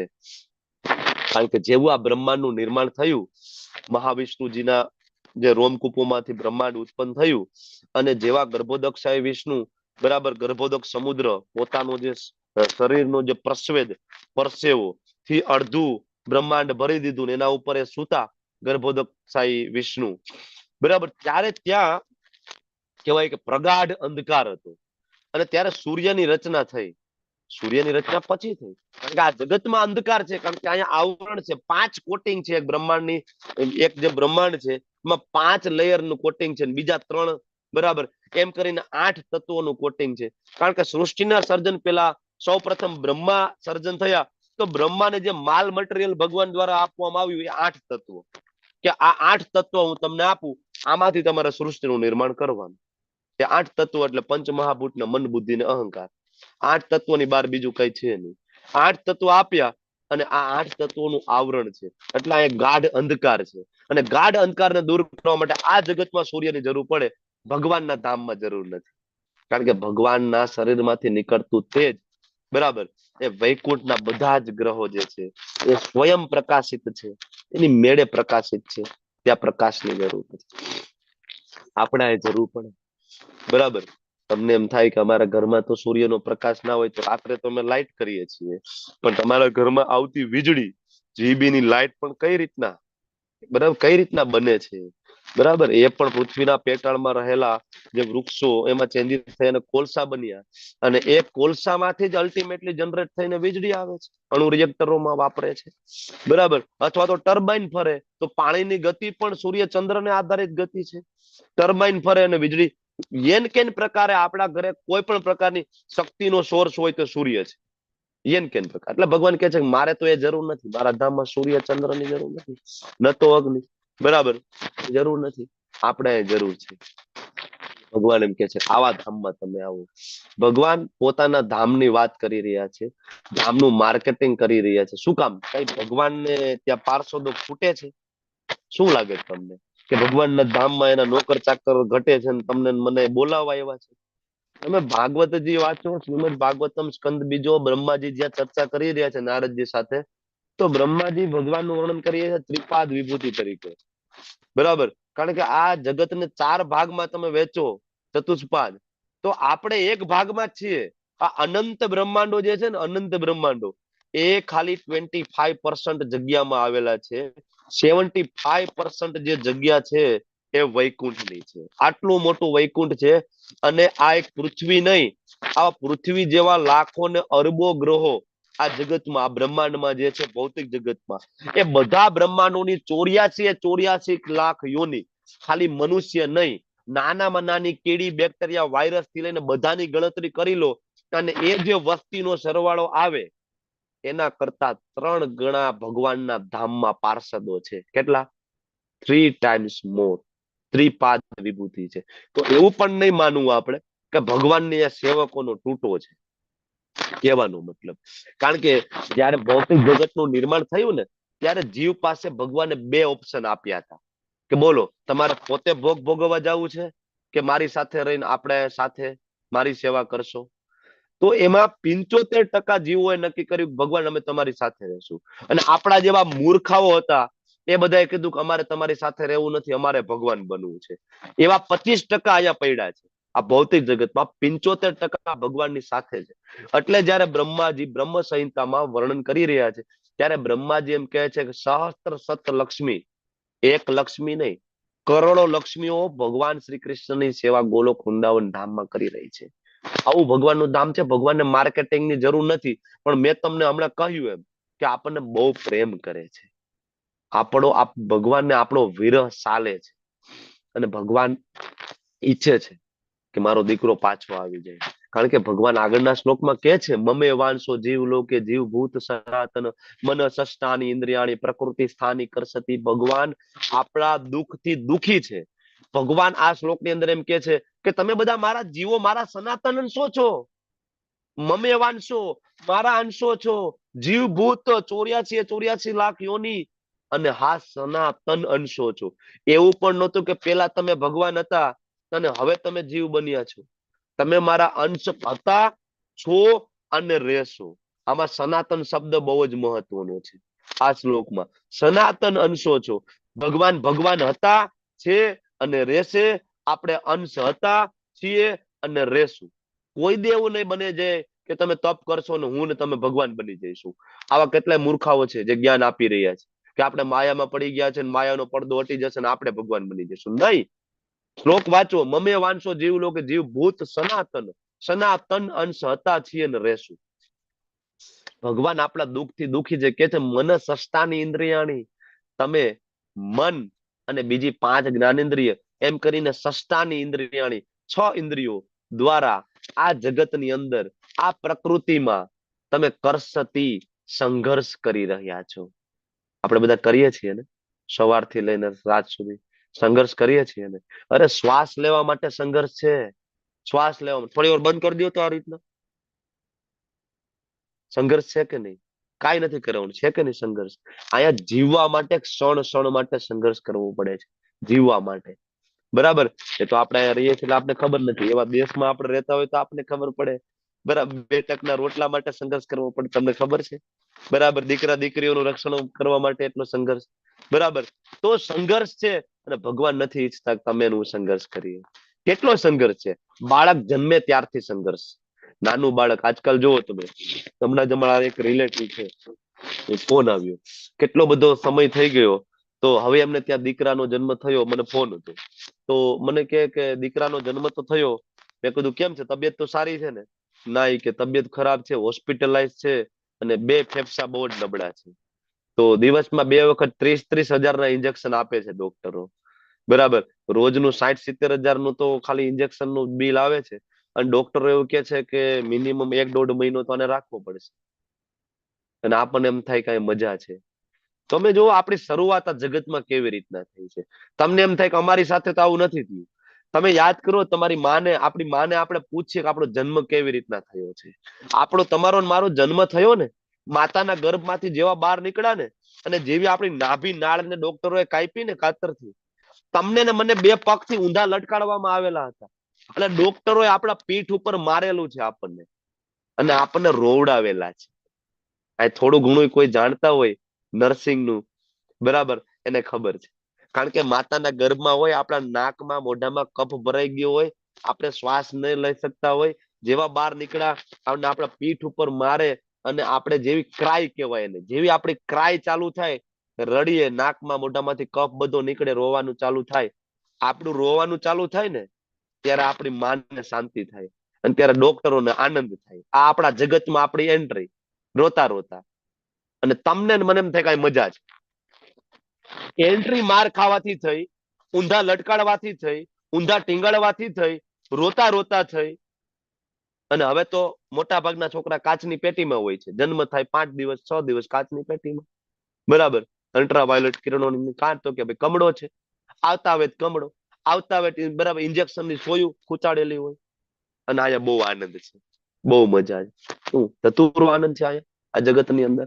આપણે વિચારતા જ નથી, આપણી સામે આ બધું જોઈ રહ્યા છે, છતાં આપણે વિચારતા નથી કે આ જગતની અંદર બહુ દુઃખ છે.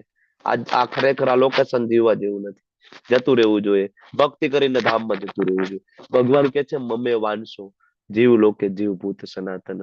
ફરીથી નાનું બાળક બરાબર મોટું થાય, બરાબર ભણાવવાના પ્રોબ્લેમ, આગળ જાય કમાવાના પ્રોબ્લેમ, એનાથી આગળ જાય લગ્ન થાય, બરાબર. પછી પેલા એમ થાય કે બહુ મજા આવશે, બહુ મજા આવશે. પછી ખબર પડે કે આમાંય માથાકૂટ તો આમાંય છે. લગ્ન કરીને આજ સુધી બરાબર એ તો કહેવાય કે સુખી, બરાબર. બાકી કેટલા સુખી હોય તો એ બધા મારા વાલા, મારા પ્રભુજી બધા જાણતા જ હોય કેટલો આનંદ થાય, બરાબર. તો જગતમાં સુખ નથી, બરાબર. સરસ મજાનું એક ઉદાહરણ ઉપનિષદમાં આપેલું છે કે જે અગ્નિ ભડભડતો અગ્નિ હોય એમાંથી તીખારો છૂટો પડી જાય. બીજું આપણે સમજીએ કે જૂના જમાનામાં લઈ કોલસાની સગડી, એના ઉપર માતાજીઓ રસોઈ બનાવતા. કોલસા ભરી અને નીચેની સાઈડમાં એક છાણું થોડું કેરોસીન વાળું મૂકી અને એ એકદમ કોલસા લાલ થઈ જાય, પછી એના ઉપર તમે જે રસોઈ બનાવી બનાવી શકો. કેટલી સમય સુધી એ લાલ જ રહે કોલસા. પણ તમે એમાંથી એક કોલસો લઈને બહાર મૂકી દો તો જુદો, તો એ કોલસો થોડી વારમાં કાળો થઈ જાય, બરાબર. એનું જે તેજ છે જતું રહે. તમે હું એ બધા કોલસા છીએ કે ભગવાનની સાથે હતા અને ત્યાંથી આપણે છૂટા પડીને બહાર બેઠા છીએ, એટલે આપણે બધા કાળા થઈ ગયા છીએ. કામ ક્રોધ લોભ મોહમાં ડૂબી ગયા છે. પ્રભુપાદ જેવા કોઈ આચાર્ય આવે અને જો એ આપણા જેવા કાળા કોલસાઓને ઉપાડી ટીપિયાથી અને પાછી જો સગડીમાં મૂકી દે તો આપણે પાછા એ આપણું જે તેજ છે પ્રાપ્ત કરી શકાય છે, બરાબર. આચાર્યો આના માટે આવે, આપણા જેવા કોલસાઓને ઉપાડીને પાછા સગડીમાં નાખવા, તપાવવામાં, બરાબર. આ કામ કરીએ પ્રભુપાદજી. એક પછી એક શરીર મળતું જાય છે, છતાં પણ આપણને ભાન નથી. ભગવાન 8મા શ્લોકની અંદર કહે છે કે આ સંઘર્ષ છે, તમને એક પછી એક શરીર મળતું રહે છે. તમને ખબર છે ભગવાન કે ના સમજાતું હોય તો ઉદાહરણ આપું તમને. કૃષ્ણ કહે છે 8મા શ્લોકમાં, નથી સમજાતું કે એક પછી એક શરીર તમને મળી રહ્યું છે, તો ભગવાન કે હું તમને ઉદાહરણ આપું કે જેવી રીતના પવન છે, સુગંધને એક સ્થળેથી બીજે સ્થળે લઈ જાય, પવનની પોતાની કોઈ સુગંધ નથી. પવન ગુલાબ ઉપરથી પસાર થાય તો સામેની સાઈડમાં ગુલાબની સુગંધ આવે, અને એ જ પવન છે એ કાદવ કીચડને મળ ઉપરથી પસાર થાય તો સામેવાળાને દુર્ગંધ આવે. પવનની પોતાની કોઈ સુગંધ નથી. એવી રીતના જીવ આ જગતની અંદર જેવા જેવા ખ્યાલો આ શરીરમાં લેશે, મનમાં એ બધું ઇમ્પ્રિન્ટ કરશે, કાદવ કીચડ જેવા મળ જેવા વિચારો હશે, ઘોર તમોગુણમાં જીવશે, તો એ તમોગુણી વિચારો છે એ પવન લઈ એટલે કે આત્મા લઈને આગળ ચાલશે અને એવી યોની પ્રાપ્ત થશે. અને આ જીવનની અંદર કોઈ સત્વગુણમાં જીવશે તો સત્વગુણના વિચારો લઈને આગળ ચાલશે. શું કામ શરીર મળે છે? આત્માને શું કામ શરીર મળે છે? તમારા પ્રશ્નનો જવાબ આમાં છે. તમને એમ થાય કે આત્મા તો ભગવાનનો દાસ છે, પરમ પવિત્ર છે, શુદ્ધ છે, આત્માનો કોઈ વાક નથી, તો એને વારંવાર શરીર શું કામ ગ્રહણ કરવું પડે છે? કારણ કે આત્મા સાથે મન બુદ્ધિ ને અહંકાર છે, અને મન બુદ્ધિ ને અહંકાર ની અંદર આ બધી જે ખ્યાલો જે છે, આપણા વિચારો છે, આપણી ઈચ્છાઓ એમાં ઇમ્પ્રિન્ટ થયેલી છે, અને એના કારણે આપણું રોટેશન વારંવાર ચાલુ રહે છે. એક શરીર છોડીને બીજું શરીર મળે છે. પણ ભગવાન કે મૂર્ખ માણસો આ સમજી શકતા નથી. ઉત્ક્રામંતમ સિતમ વાપી ભુંજાનમ વા ગુણાન્વિતમ વિમૂઢા નાનું પશ્યંતિ. કોણ? વિમૂઢા. મૂર્ખ માણસો હોય એ આ વસ્તુ તમે એને સમજાવવા બેસો તો સમજી શકે નહીં. કોણ જોઈ શકશે? કોણ એ સમજી શકશે કે નવું નવું શરીર મળી રહ્યું છે? કોણ? પશ્યંતિ જ્ઞાન ચક્ષુષ. જેની ચક્ષુ જ્ઞાન દ્વારા, બરાબર, જ્ઞાન દ્વારા જેની ચક્ષુ કેળવાયેલી હશે એને આ ખબર પડશે. બાકી મોટા મોટા ડોક્ટરો છે ને, આજે પણ એની લેબોરેટરીની અંદર જે મૃત્યુની નજીક રહેલો માણસને કાચની પેટીમાં મૂકી, આજુબાજુમાં કેમેરા ગોઠવી, સેન્સર ગોઠવી, અને એ તપાસ કરી રહ્યો છે કે આમાંથી આત્મા નીકળે ક્યાંથી? આ શરીરમાં એવું શું હતું કે જે નીકળી ગયું અને આ શરીરની ચેતના જતી રહી. આજ સુધી લોકોને ખબર નથી પડતી. વસ્તુ તો એની જ છે, બરાબર. પેલા બે આંખ, નાક, કાન બધું હતું, કેલ્શિયમ હતું, પાણી હતું, આપણા શરીર શેનું બનેલું છે? લેબોરેટરી કરાવો, આમાંથી લઈને શું નીકળે? લેબોરેટરી વાળો તમને શું કે? આમાં કેલ્શિયમ છે, આમાં વિટામિન છે, આમાં લોહી છે, આમાં ફેરસ છે, બરાબર. આ બધું તમને કન્ટેન્ટ આપશે. તો મરી ગયા પછી તો એના એ જ કન્ટેન્ટ રહેવાના, કઈ કન્ટેન્ટ તો એકે નીકળતું નથી. લેબોરેટરી કરાવો તો સેમ લેબોરેટરી આવે, બરાબર ને? છતાં પણ તમે વિચાર્યું કે જયારે મૃત્યુ થાય અને શરીર અંદર પડ્યું હોય ત્યારે 12 માણસો શું વાત કરતા હોય છે ખબર છે? બોડી કાઢી ગયા, બોડી એમ કે તમારું નામ તરત જતું રહે, ખબર તમને? તરત તમને નામથી બોલાવવાનું બંધ કરી દે. ફલાણા ભાઈ અંદર સુતા છે એમ ન કે ફલાણા ભાઈ અંદર છે એમ ના કે. શું કે? બોડી લઈ ગયા કે નહીં? નામ તરત જ વયું ગયું. ચેતના ગઈ, નામ ગયું. તો એ ગયું શું અંદરથી એ ડોક્ટરો પકડી શકતા નથી, રિસર્ચ કરે છે. એનું નામ આત્મા, એનું નામ પરમાત્મા. ભગવાન કે છે કોને ખબર પડશે? તો કે જેની ચક્ષુ જ્ઞાનથી કેળવાયેલી હોય તે. બાકી મૂર્ખાઓ પ્રયત્ન કરશે પણ જોઈ શકશે નહીં. આત્મ સાક્ષાત્કારમાં સ્થિત થયેલા પ્રયત્નશીલ અધ્યાત્મવાદીઓ આ બધું જોઈ શકે. કોણ જોઈ શકે? યતંતો યોગિનશ્ચેન પશ્યન્ત્યા, એ પશ્યંતી જોઈ શકશે. આત્મ અન્વસ્થિતમ, કે જેને આત્મ સાક્ષાત્કાર થયો હોય એ જોઈ શકે. પરંતુ યતંતો અપ્યકૃતાત્માનો નૈનમ પશ્યંત અચેતસ, પણ જેની બુદ્ધિ વિકસિત નથી, મન વિકસિત નથી, જે આત્મ સાક્ષાત્કારમાં સ્થિત નથી, આ લોકો પ્રયત્ન કરશે પણ છતાં એને કઈ મળવાનું નથી.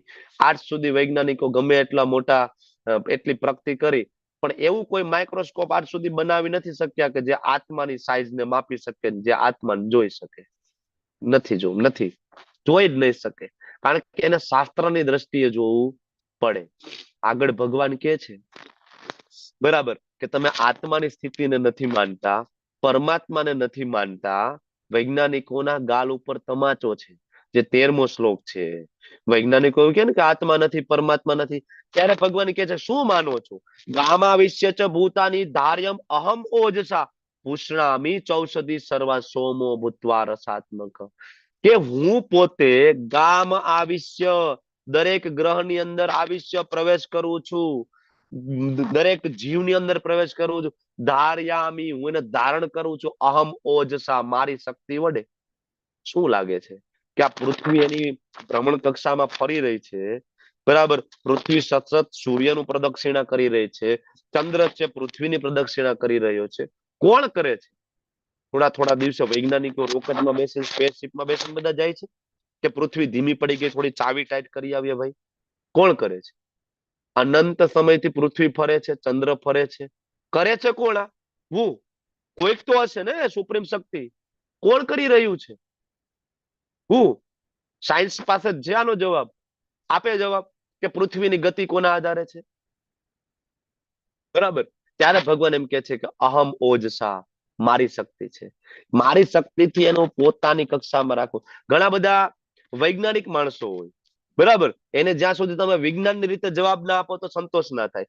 તો તમે લેટેસ્ટ રિસર્ચ 2015 નું ગૂગલમાં ટાઈપ કરો, લેટેસ્ટ રિસર્ચ ગૂગલનું, બરાબર, તમે એમાં ટાઈપ કરો કે આ જે બધી વનસ્પતિઓમાં જે રસ પ્રાપ્ત થાય છે એ શેના દ્વારા પ્રાપ્ત થાય છે.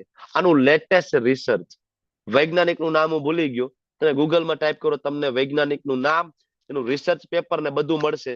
એમાં એ સાયન્ટિસ્ટ એવું કે છે કે ચંદ્રના પ્રકાશ દ્વારા આ બધી વનસ્પતિઓની અંદર ટેસ્ટ જનરેટ થાય છે. ટેસ્ટ તો ભગવાને તો 5000 વર્ષ પહેલા ભગવદ ગીતામાં લખ્યું છે કે સોમો ભૂત્વા રસાત્મક, કે ચંદ્ર દ્વારા સઘળી વનસ્પતિઓને હું જીવન રસ પ્રદાન કરું છું. શાસ્ત્રની અંદર બધું ક્લિયર છે, એકદમ પરફેક્ટ, બરાબર. બધા સાયન્ટિસ્ટોના રિસર્ચ અલ્ટિમેટલી આપણા વેદો ઉપનિષદોના આધારે એના બેઝમાં લઈને જ કરવામાં આવે છે, બરાબર. આપણે બરાબર વાંચતા નથી ને એટલા માટે. આ મેં તમને લેટેસ્ટ રિસર્ચ કીધું, તમે ગૂગલમાં રિસર્ચ કરી શકશો. હમણાં 2015 નું રિસર્ચ છે આ, બરાબર, કે વનસ્પતિઓમાં જે ટેસ્ટ આવે છે એ ચંદ્રના પ્રકાશ થ્રુ ટેસ્ટ અંદર એન્ટર થાય છે. આગળ કહે છે અહમ વૈશ્વાનરો ભૂત્વા પ્રાણીનામ દેહમાં આશ્રિત પ્રાણપાના સમાયુક્ત પચાને અન્નમ ચતુર્વિધમ, 4 પ્રકારના અન્ન હોય, બરાબર. ભગવાન કહે છે કે હું પોતે જઠરાગ્નિમાં, તમે આયુર્વેદ થોડું ઘણું જાણતા હોય, આયુર્વેદ ભણતા હોય, તો એમાં અગ્નિના પ્રકાર આવે, એમાં સૌથી ઇમ્પોર્ટન્ટ અગ્નિ છે જઠરાગ્નિ. કોઈ પણ આયુર્વેદનો ડોક્ટર હોય અને તમે પૂછો, જે વેદો, અથર્વવેદનો ભાગ આયુર્વેદમાં બહુ ક્લિયરલી ચરક સંહિતાની અંદર લખેલું છે કે દરેક રોગનું મૂળ છે એ મંદાગ્નિ છે. તમારો આંતરડામાં, ઓજરીમાં રહેલો અગ્નિ જ્યારે મંદ પડે, તમારી પાચન શક્તિ જ્યારે ડિસ્ટર્બ થાય, ત્યારે કોઈ પણ બીમારીની શરૂઆત થાય. શું કામ ભાઈ? કોરોનામાં કહેવાતા બધા વૈજ્ઞાનિકો રોગ પ્રતિકારક શક્તિ વધારવા માટેની વાતો કરી રહ્યા હતા. વાય? રોગ પ્રતિકારક શક્તિ ઘટે કેવી રીતના, પહેલા એના ઉપર ફોકસ કરો. તમારી બધાની રોગ પ્રતિકારક શક્તિ ઘટી કેવી રીતે? ઘટવાનું કારણ શું? તો કે ચીઝ ખાવું, પીઝા ખાવા, બર્ગર ખાવા, અડધી રાત્રે જમવું, પૂરતું સૂવું નહીં, મોડું ઉઠવું, પૂરતું પાણી ના પીવું, બરાબર, એક્સરસાઇઝ ના કરવી, ચાલવું નહીં. આ શાસ્ત્રમાં લખ્યું છે.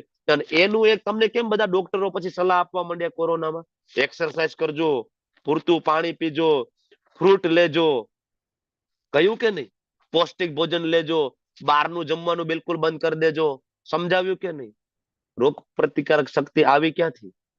વેદોમાં રહેલો જે ફૂડ ખાવાથી રોગ પ્રતિકારક શક્તિ આવી, એનાથી અગ્નિ પ્રોપર બેલેન્સ રહ્યો, બરાબર. અને એ અગ્નિ ભગવાન કે હું છું, બરાબર. તમે વિચાર કરો કે આપણે તો આપણું પાચન કરવા માટે પણ સક્ષમ નથી. ખાલી એક ઓજરીમાં રહેલી ભગવાનની એક શક્તિ વૈશ્વાનર, એ શક્તિ જો ભગવાન બંધ કરી દે ને, તો તમે ડોક્ટર બદલાવતા ફરો, પણ તમે મને એમ કહો કે આજ સુધી હું પોતે સર્જન છું, પણ પાચન શક્તિનો કોઈ રિપોર્ટ થતો નથી. હું પોતે તમને કહું, તમે મને આવીને પૂછો કે સાહેબ મારું પાચન બરાબર નથી થતું, એટલે મારે માની લેવું પડે. હું લેબોરેટરીમાં એવો રિપોર્ટ કરાવી શકતો નથી કે આ દાદાનું પાચન પેલા 90% હતું, મારી દવાથી આનું પાચન હવે 100% થઈ ગયું. આવો રિપોર્ટ ક્યાંય થતો જ નથી, કોઈ નથી. ઇમ્પોસિબલ છે. કારણ કે સંપૂર્ણ શક્તિ ભગવાનના હાથમાં છે, કારણ કે એ અગ્નિ છે, બરાબર. વિચાર કરો, ભગવાન કે આ એક શક્તિ બંધ કરી દઈશ ને બેટા, ડોક્ટર બદલાવતો ફરીશ, ડોક્ટર નિદાન નહીં કરે, બધા નિદાન કરશે, અપચો, કબજિયાત, ગેસ, અને આની દવા કરશે. અગ્નિની સારવાર આયુર્વેદની અંદર કીધી છે, બરાબર, પ્રોપર. કારણ કે શાસ્ત્ર છે, અને શાસ્ત્ર સ્વયં ભગવાનના મુખમાંથી નીકળ્યું છે, આયુર્વેદ, બરાબર. તો ભગવાન 14મા શ્લોકમાં અને એવા 15.15મા શ્લોકની અંદર ખૂબ સરસ જ્ઞાન આપે છે ભગવાન. ઘણા બધા એમ કે કૃષ્ણ છે, પરમાત્મા નથી.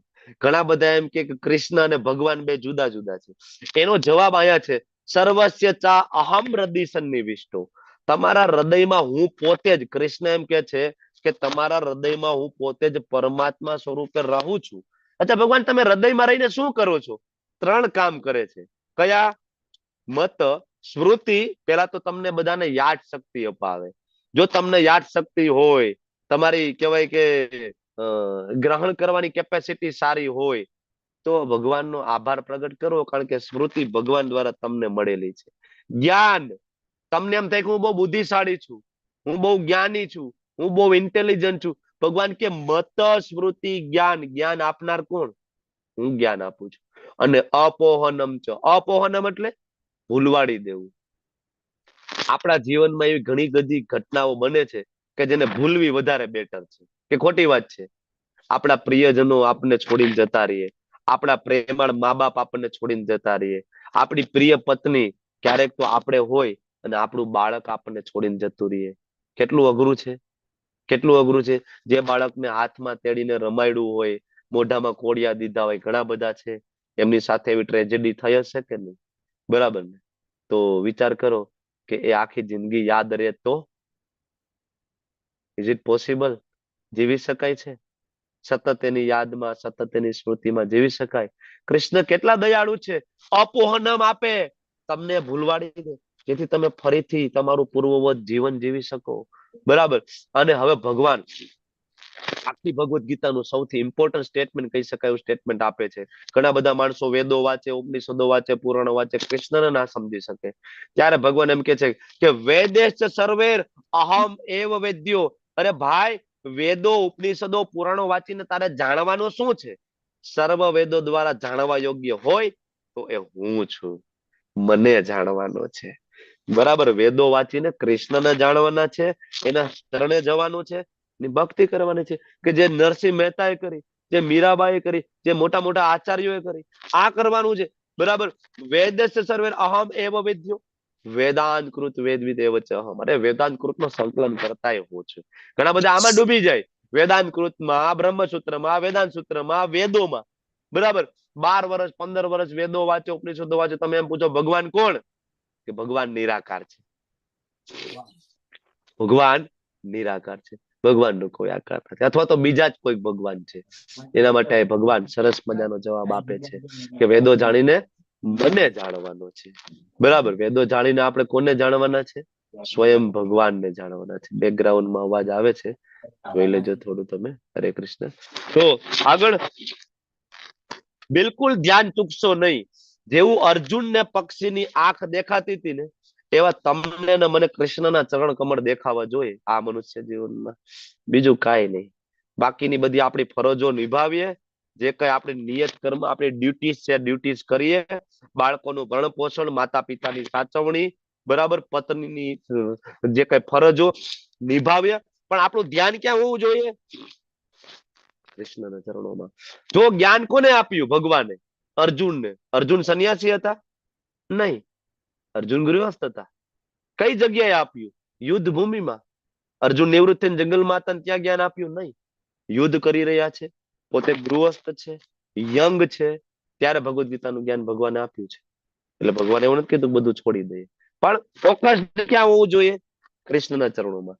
જે કઈ કરીએ સેન્ટરમાં કોણ? કૃષ્ણ. જે કઈ કરીએ સવારથી લઈને રાત સુધીની બધી જ ક્રિયાઓમાં સેન્ટરમાં કોણ? કૃષ્ણ. બરાબર, તો જ તમે ઓળખી શકશો.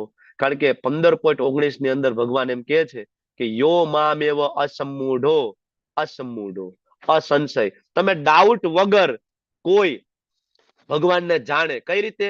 જાનાતી પુરુષોત્તમ. ભગવાન એમ કે છે કે શંકા રહિત થઈ અને હું જ પૂર્ણ પુરુષોત્તમ છું, મને ઓળખો, મને જાણો, ત્યારે તમે બધું જાણનારા થશો.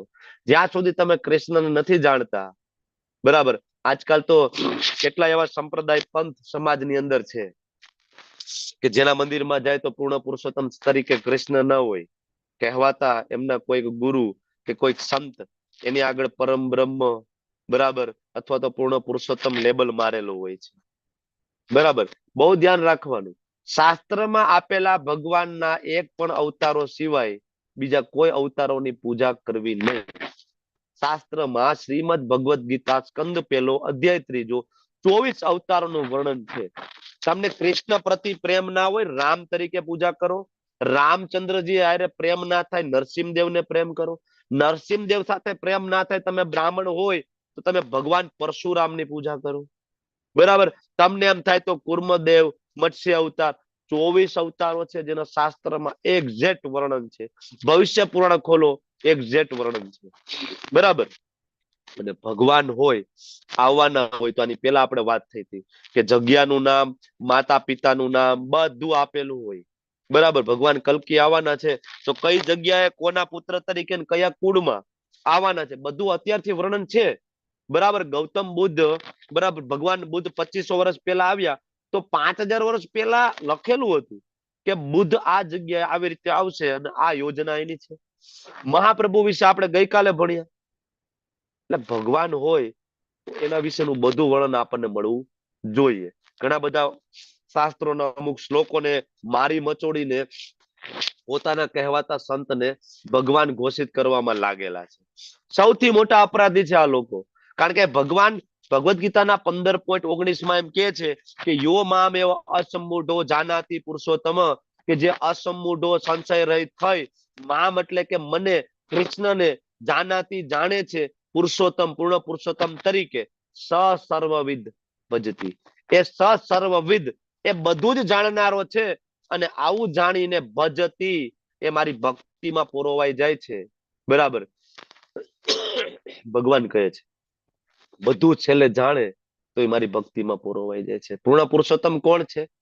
કૃષ્ણ છે. બરાબર, બહુ જ ક્લિયર કટ ગાઈડલાઈન આપી છે. 4 વૈષ્ણવ સંપ્રદાય છે જ્યાં તમને શુદ્ધ ભક્તિ પ્રાપ્ત થાય, પણ ત્યાં તમને ટ્રાફિક એટલો જોવા નહીં મળે. બ્રહ્મ મધ્વ ગોળીય સંપ્રદાય આપણો, પુષ્ટિ માર્ગીય હવેલીમાં જાઓ, વલ્ભાચાર્યજીએ શુદ્ધ ભક્તિ આપી, બરાબર. અહીંયા છે ઘણા બધા મારા વહાલા પુષ્ટિ માર્ગીય સંપ્રદાયના ભક્તો પણ શુદ્ધ ભક્તિ આપી વલ્ભાચાર્ય, પણ ત્યાં તમને ટ્રાફિક નહીં જોવા મળે. પણ અમુક કહેવાતા મંદિરોમાં રાફડો ફાટેલો છે અત્યારે. શું કામ? તો કે ના, તમે તમારે કંઠી બાંધી લ્યો, તિલક કરી લ્યો, અને પછી માવા પણ ખાવ અને તમાકા પણ ખાવ, બરાબર. ભગવાન કોણ છે? તો કે એવું જ્ઞાન વ્યાસપીઠ ઉપર બેઠા બેઠા આપવાનું કે બધા જ ભગવાન છે, જેને માનો એ ભગવાન. આમ કરતા કરતા તમને બોલાવી લે, અને પછી જયારે એની પર્સનલ મીટિંગ ને પર્સનલ સભાઓ ચાલે ત્યારે કહેવામાં આવે, બરાબર, કે શિવજી ને બ્રહ્માજી ને વિષ્ણુજી ને કૃષ્ણ થી મોટા કોણ? તો કે એ આપણા ભગવાન. એનો શાસ્ત્રમાં ક્યાં રેફરન્સ? બરાબર, કયા શાસ્ત્રનો સંદર્ભ? તો કે એવા શાસ્ત્રનો રેફરન્સ આપે કે જે હમણાં 20 વર્ષ પહેલા લખાયું, 50 વર્ષ પહેલા લખાયું. કોને? તો કે એક વ્યક્તિએ, કોઈક માણસે લખેલું શાસ્ત્રનું રેફરન્સ આપણને બતાવ્યું. જો અહીંયા આપણા બાપુએ ને આપણા મહારાજે આ લખ્યું છે. અરે એ રેફરન્સ નહીં, તમે વેદોનો રેફરન્સ આપો. તમે વેદવ્યાસજીએ શું કીધું છે એ કહો. તમે ભાગવતજીમાં શું લખ્યું છે બતાવો. કારણ કે ભાગવતજીના સ્કંદ પહેલાની અંદર વેદવ્યાસજી એકદમ નીટ એન્ડ ક્લીન શ્લોક આપી દે છે, બરાબર, કે એતે ચાંચ કલા પુંસ કૃષ્ણ તું ભગવાન સ્વયં. કૃષ્ણ ભગવાન છે. આવું એક નહીં, હું તમને 1000 શ્લોક આપી શકું ભાગવતજીની અંદરથી, કે જેમાં, બરાબર, બ્રહ્માજી, ઇન્દ્ર, શિવજી, વેદવ્યાસજી, સુખદેવજી બધા જ એક જ, બરાબર, એક જ સીધી લાઈનમાં જઈ રહ્યા છે કૃષ્ણના ચરણોમાં, બરાબર. શાસ્ત્ર ઉપર ક્યારે શંકા હોવી જોઈએ નહીં, ભગવાન ઉપર શંકા હોવી જોઈએ નહીં. કારણ કે નહીતર શાસ્ત્રમાં જો શંકા હશે તો ગતિ બહુ અઘરી છે, બરાબર. એટલે પ્રભુપાદ કહે છે કે માણસો વેદો વાંચી લે, પણ વેદનો જે ગોલ છે ને એ જાણતા નથી, તો પોતાનો ટાઈમ વેસ્ટ કરી રહ્યા છે, બરાબર. અને છેલ્લા શ્લોકની અંદર ભગવાન અર્જુનને ખૂબ સરસ, અને તમને ને મને પણ કહી રહ્યા છે કે ઇતિ ગુહ્યતમમ શાસ્ત્રમ ઇદમ ઉક્તમ મયા નગ. હે અનગ, અર્જુનને કે છે અનગ, હે નિષ્પાપ, તારામાં કોઈ પાપ નથી અર્જુન, તું નિષ્પાપ છે. તેથી હું તને ઇતિ ગુહ્યતમમ શાસ્ત્રમ, હું તને એકદમ ગુહ્ય, આજે અર્જુન મેં તને જે જ્ઞાન આપ્યું ને, કેવું જ્ઞાન આપ્યું છે? એકદમ ટોપ સિક્રેટ નોલેજ. મારા ધામનું વર્ણન, મારા ધામમાં ગયા પછી કોઈ પાછું ના આવે, આનું વર્ણન, મારા ધામમાં સૂર્ય ચંદ્રની જરૂર નથી, આનું વર્ણન, અને છેલ્લે હું પોતે જ પૂર્ણ પુરુષોત્તમ છું અને મારી ભક્તિમાં પરોવાઈ જાવ, આનું વર્ણન. તો ભગવાન કહે છે કે આ સર્વાધિક ગુપ્ત ભાગ છે, એ હું હવે પ્રગટ કરું છું. જે કોઈ મનુષ્ય આને સમજી જાય તો બુદ્ધિમાન થઈ જાય, બરાબર, અને એના પ્રયાસો સંપૂર્ણ થઈ જાય. ત્યારે આપણે બુદ્ધિમાન કહેવાય. આગળ બુદ્ધિમત્તાની વ્યાખ્યા 10.8 પણ ભગવાને આપી. અહમ સર્વસ્ય પ્રભો મત સર્વમ પ્રવર્તતે ઇતિ મત્વા ભજન્તે મામ બુધા ભાવ સમન્વિતા. ત્યાં પણ કહ્યું કે કોઈ સર્વ જે ભૌતિક હોય, આધ્યાત્મિક જગતનું ઉત્પત્તિ કરતા મને માની લે, હું જ આ બધાનો ચલાયમાન છું, મને માની લે, અને આવું જાણીને મારી ભક્તિમાં પોરવાઈ જાય તો બુદ્ધિમાન છે. ફરીથી ભગવાન અહીંયા કહે છે કે એતદ બુદ્ધવા બુદ્ધિમાન. કોણ બુદ્ધિમાન છે? કે જે જાણે છે કે હું જ, બરાબર, કે હું જ પૂર્ણ પુરુષોત્તમ છું, જે આ શાસ્ત્રમાં આ અધ્યાયમાં મેં કહ્યું છે. તો એના પ્રયાસો પૂર્ણ થાય, જે આપણને ઇસ્કોન એક્ઝેક્ટ સમજાવી રહ્યું છે, બરાબર. શ્રીલ પ્રભુપાદજી, ઇસ્કોન સંસ્થા આખા વિશ્વની અંદર શું પ્રચાર પ્રસાર કરી રહી છે, બરાબર. રામચંદ્રજી અને કૃષ્ણ ભક્તિની નિષ્કામ અહેતુકી ભક્તિ, કોઈ હેતુ વગર, કોઈ સ્વાર્થ વગર તમે રામચંદ્રજીને, કૃષ્ણચંદ્રજીને પ્રેમ કરો. આપણે આ ભક્તિ, આપણે આ જ પ્રચાર પ્રસાર કરી રહ્યા છીએ. અને વિશ્વમાં જો કેવો કેટલું પરિવર્તન આવ્યું છે. ગઈકાલે જ હું કીર્તન સાંભળતો હતો, કીર્તન મેળા 2023 નું. તો અમે લોકો કારમાં આવતા હતા ને જોતા હતા, તો લગભગ બધા ફોરેનર ડિવોટીઝ, બરાબર, કે જેના બાપ દાદામાં કોઈ દી કોઈ કૃષ્ણનું નામ ના સાંભળ્યું હોય, અને એ લોકો કોઈ કીર્તન કરી રહ્યા છે. યોગેન્દ્ર પ્રભુનું કીર્તન હતું, 1 કલાક પ્રભુએ કીર્તન કર્યું છે, અને એવું કીર્તન કર્યું છે કે આખી માનવ મેદની ઊભી થઈને જમ્પ કરી રહી છે, જમ્પ, બરાબર, આગળ પાછળ કૂદી રહી છે, જમ્પ કરી રહી છે. કોના નામથી નચાવી રહ્યા છે? રામ અને કૃષ્ણ. કોણ નચાવી રહ્યું છે? તો કે એ વિદેશીઓ, એ ફોરેનરો, આપણને બધાને. આ છે પ્રભુપાદની ટીચિંગ્સ, અને આ છે ભગવદ ગીતા એજીટી જ આપવાનો પ્રભાવ, પોતાનું ઉમેર્યા વગર આપવાનો આ પ્રભાવ છે. કૃષ્ણ જે કહે છે એ જ પ્રભુપાદે કીધું છે બીજું કાંઈ પોતાના શબ્દ ઉમેર્યા નથી. બરાબર. ભગવાન આખી ભગવદ ગીતામાં કેટલી વખત કીધું ભૂતાનામ ઈશ્વરો અપી સન, આગળ કહ્યું બધા જીવોનો હું જ ઈશ્વર, આગળ 5.29 માં કીધું સર્વ લોક મહેશ્વરમ, બરાબર. 14.4 માં કીધું કે અહમ બીજ પ્રદ પિતા, હું જ પિતા છું. અને અહીંયા કે છે જાનાતિ પુરુષોત્તમ, આગળ કીધું પિતા મહ પણ હું છું. બરાબર. તો આપણે સમજવું જોઈએ કે આપણા પિતા કોણ છે, આપણે ક્યાંથી આવીએ છીએ ને આપણે ક્યાં જવાનું છે. બહુ જ મહત્વનું છે. બાકી ફસાઈ જવાના છે. શાસ્ત્રમાં શ્રદ્ધા નહીં હોય, ભગવદ ગીતામાં શ્રદ્ધા નહીં હોય, અને આવા આચાર્ય વારંવાર આવવાના નથી. અને બીજું મેં કહ્યું હતું સ્કંદ પુરાણનો રેફરન્સ, અને આ જે ચાલે છે ધીસ ઇઝ ગોલ્ડન કલી. તો ગોલ્ડન કલીમાં તમે લોકો ભક્તિ કરીને તમે પોતે, તમારા બાળકો, તમારા માતા પિતા અને તમારી આગળની પેઢીને જો તમે ના તારી શક્યા તો આગળ ચાન્સ નથી મળવાનો. તમે ભૂલી જાજો. ગોલ્ડન કલીમાં આ ઓપ્શન છે બીકોઝ ઓફ ચૈતન્ય મહાપ્રભુએ સ્કંદ પુરાણમાં વર્ણન છે કે મહાપ્રભુના જન્મથી 10,000 વર્ષ છે ગોલ્ડન કલી. આ ગોલ્ડન કલીમાં જે કૃષ્ણનું શરણ લેશે એને કળિયુગ છે એ ટચ નહીં કરે. બરાબર. કળિયુગ ટચ કરતો હોય તો કે સવારમાં એ 100 પાર્ટિસિપન્ટ ભેગા થઈને ભગવદ ગીતાની કથા થોડી ચાલતી હોય. એ પણ સોમવારે, બિઝીએસ્ટ ડે. બરાબર. બધાને જોબ ઉપર જવું છે, બિઝનેસ પર જવું છે. બરાબર. આ છે આ જે કહેવાય પ્રભુપાદની ટીચિંગ. ખૂબ ખૂબ ધન્યવાદ. તો બધાએ ખૂબ શાંતિપૂર્વક સાંભળ્યો. તમારો બધાનો આભારી છું. વાંછા કલ્પતરુભ્યશ્ચ કૃપા સિંધુભ્યૈવ ચ પતિતાનાં પાવનેભ્યો નમો નમઃ. અનંત કોટિ વૈષ્ણવ કી જય. શ્રી પ્રભુપાદ કી જય. ગુરુ મહારાજ કી જય. હરે કૃષ્ણ કૃષ્ણ કૃષ્ણ હરે હરે, હરે રામ રામ રામ હરે હરે.